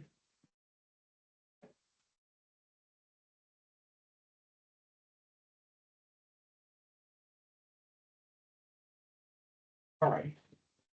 So do we need a tiny break, or should we just try to go through it? Let's go for it. Yeah. Okay, well, I think the last time, just kind of walking through each one of them, quickly recapping, worked reasonably well, and the first one is ODOT. And, you know, it's unfortunate, the situation they're in. It used to be that ODOT used to be one of the best funded ones, but gas tax and other things have, diminished, and all they're trying to do is just get by. And I'm not sure what else we can say. Other than I appreciated, I think, Bill, that's what you're trying to get at, is just with what priority, I assume, at this point becomes things that impact all of, I'll say this, all of us, and more than just their offices. I mean, you need office space, but you should, I mean, you still have, the reason you're there is for transportation, and it sounds like they were doing that. Right, Yeah. and one of the things that they were apparently doing, which we had recommended some time back for OLCC, was putting a new cap sheet on the roof rather than replacing the roof, which extends the longevity for much less money. And so, you know, they're doing that kind of stuff. So that's good. Yeah, they're stretching their dollar. So that's what I got out of it. And corrections, you know, they're trying to get a 10-year master plan, which they need. Because, you know, they had this influx of new facilities, but then they really didn't have a good management plan.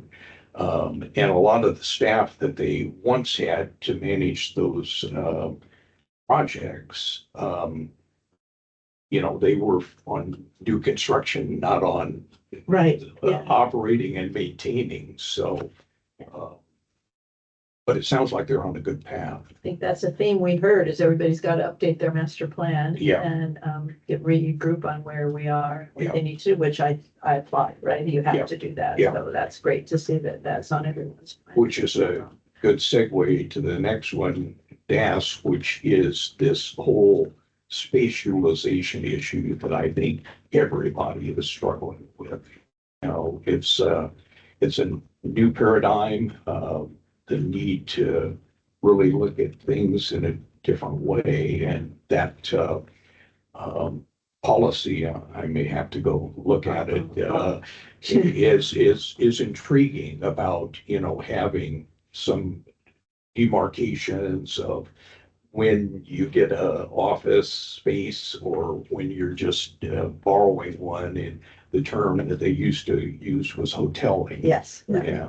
See, that would get people who maybe you want to get back to work. Yeah. You can have a desk, you can work here most of the time. Yeah. And I wasn't looking at you, Amy, in particular. I'm here every day, so it's all good. That's had a trickle down effect, just the notion that you have to be in the office 3 days before you can, it's not your space. Yeah. It's gonna be a shared space unless you're making that commitment of your time to be in the work area. So we've already been informally doing that, but it's nice to know there's a policy out there. And it's nice to know that they're thinking really strategically about their whole right sizing, and I think they call it repositioning. And then it was really great to hear about the Portland activity. And just how, like, we heard about OLCC tapping into that and then repurposing the business, what's it called, the labor and industry. Oh, I mean, just that, the way they're thinking about that project seemed very, very smart. So, Well, it's one of the buildings on the mall that has been there a long time, that has not had attention. The last time it had some significant attention, it didn't really do much for the building because it was taking the asbestos out. Which, value added? No. Not, but it was expensive. Yeah. Life safety. Because it was done occupied. Oh, wow, Yeah. that's expensive. Yeah. I'll tell you this, I shouldn't say this, it's kind of rude, but it smells like mold in there, like constantly. Yeah. So. Well, that area with the little atrium, I don't think they ever got that sealed up real well. So I would imagine they've got some. It's on the leakage or list. Something that would contribute to that. I'm sure it's on the list. It's a flagship building on the mall. I mean, it warrants that being taken care of. I think the approach is one, as Shannon says, a very holistic way of thinking about the future. And I mean, it's a legacy building. It was designed by SOM, and there aren't many of those in Salem. And But updating the use, that's great. Yeah, That's what we as a board have said we're looking. yeah.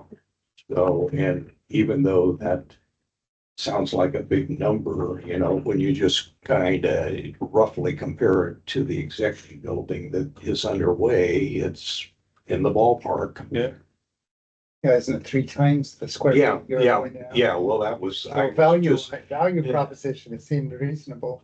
Yeah, I was just trying to have a perspective on that. So any other thoughts on DAS? I would just add, Bill, I did appreciate actually having the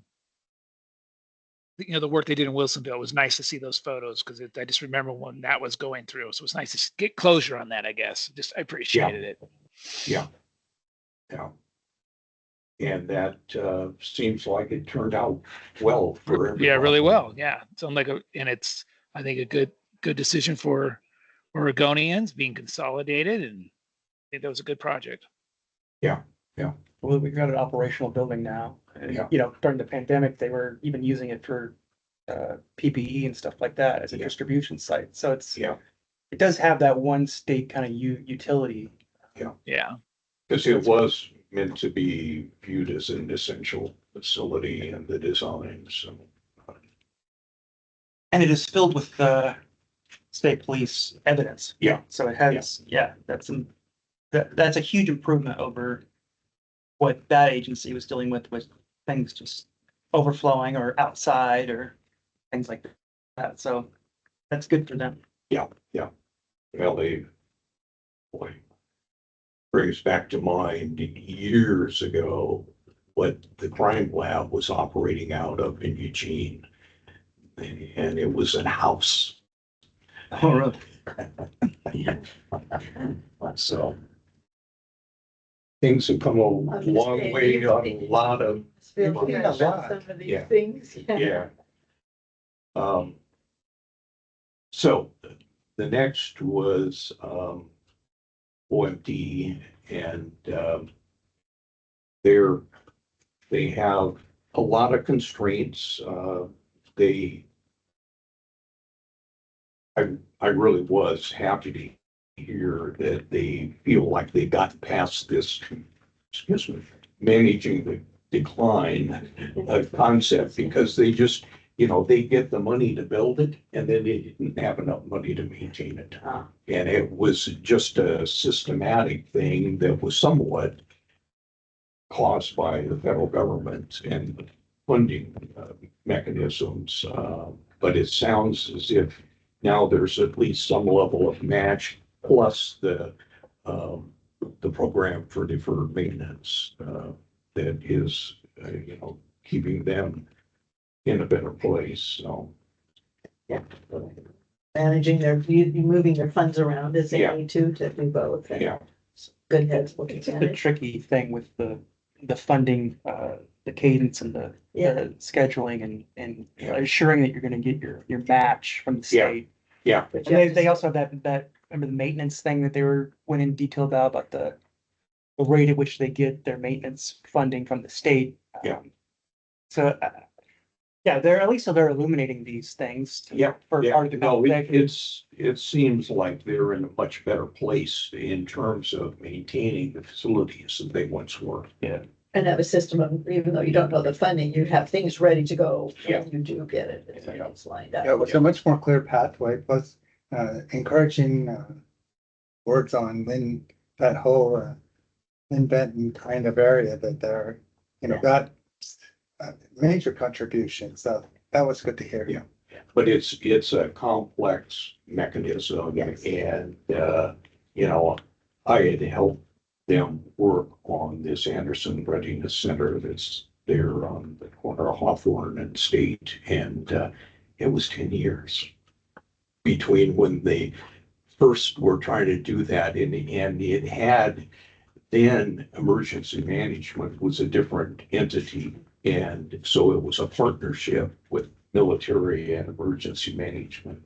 But then emergency management has left and it's a different structure now.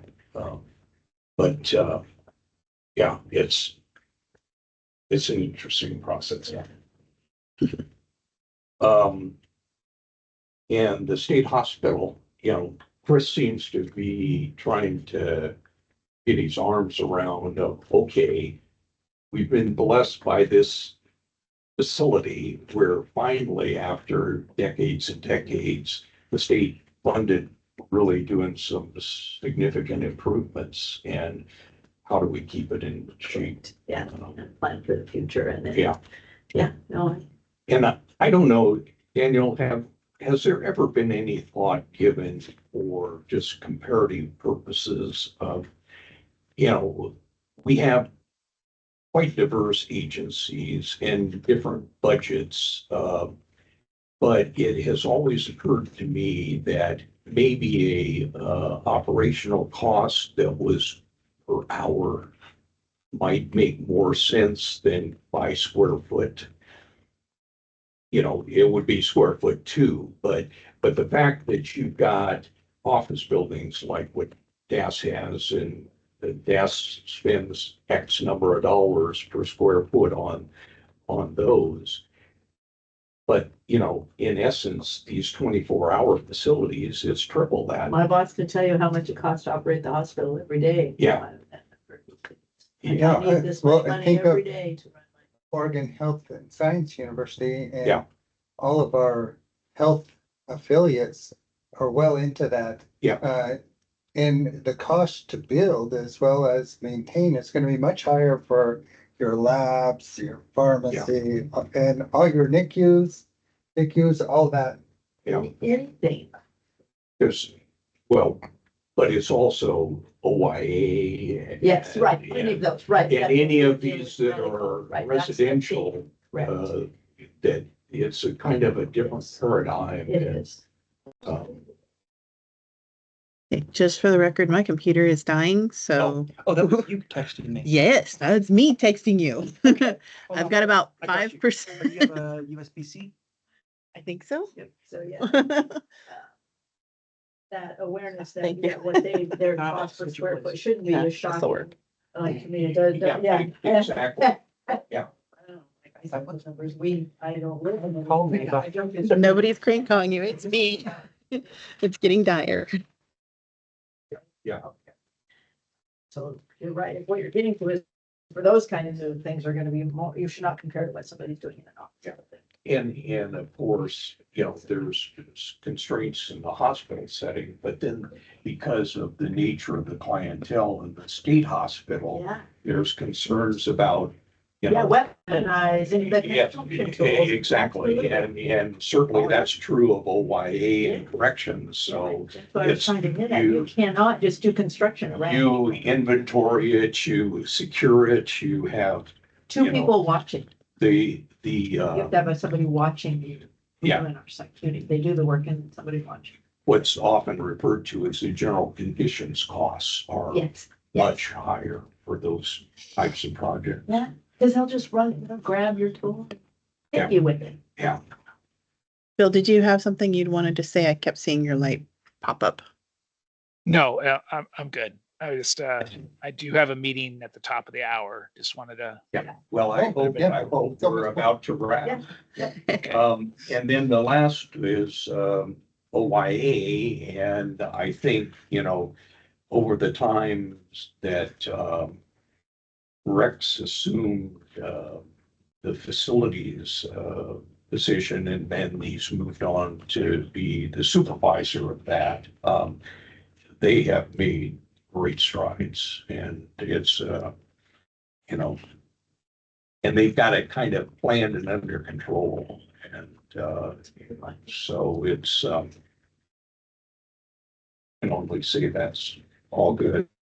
So, I think really, from my perspective, no reservations about any of this. I would,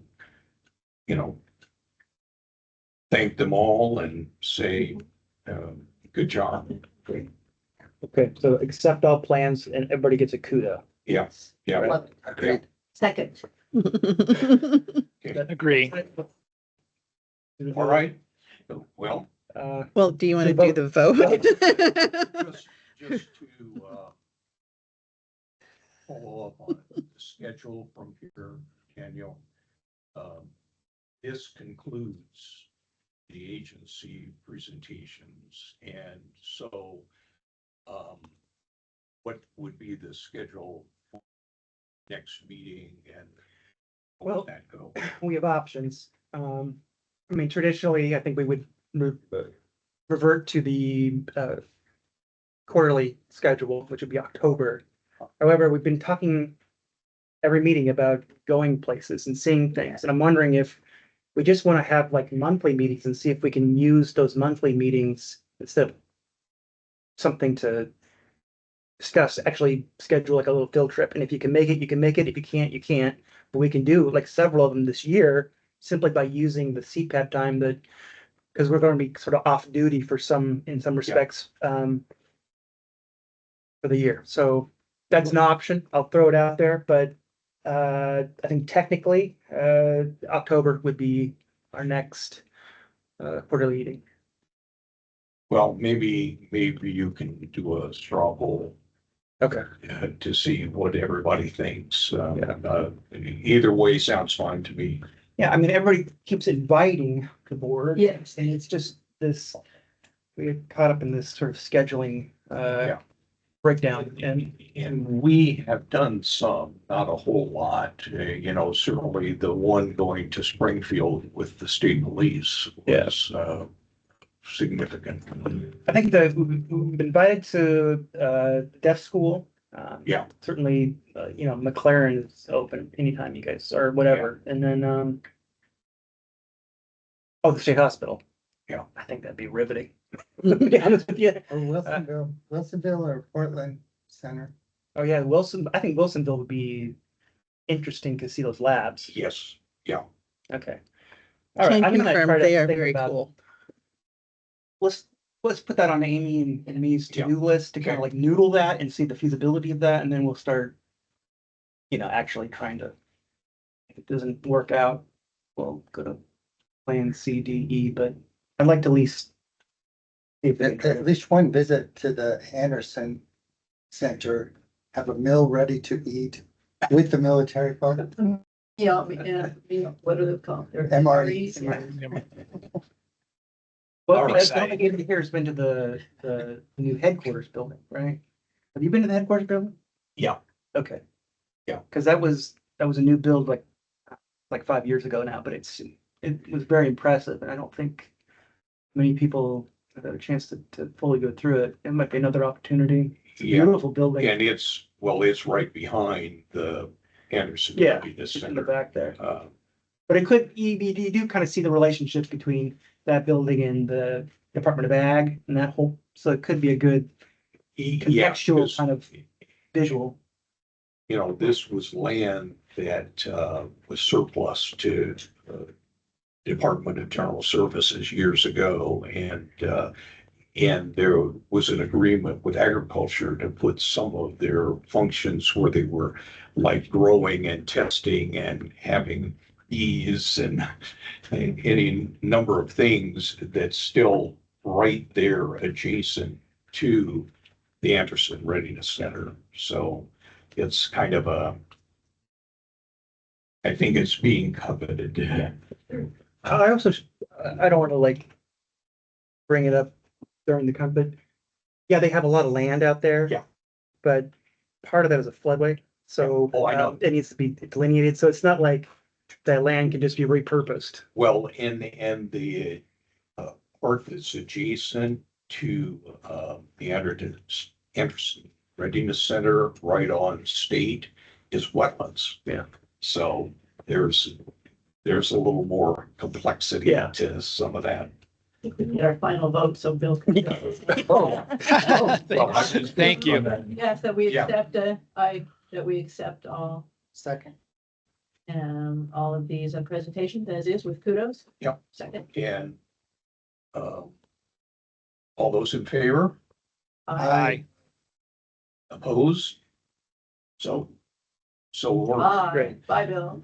All right, take care, everyone. Well, I just want to say thank And- you, Bill. Yeah. Thanks to And- everybody. It's been a- with that, I will call them. Adjourned. Yay. This is All right, good. bye. Bye all. Bye, Bill. Yeah. Just again, and on the record, it seems like people are, I've only been through 2 iterations, so it seems like more list and organized. Maybe it's because that, I know you, Daniel, you've helped and the pandemic is over, but and maybe it's just because I've heard more, then I feel a little more like I know what's going on and that people are making sense. Yeah. So Yeah. good. Well, no, I think qualitatively it has definitely improved.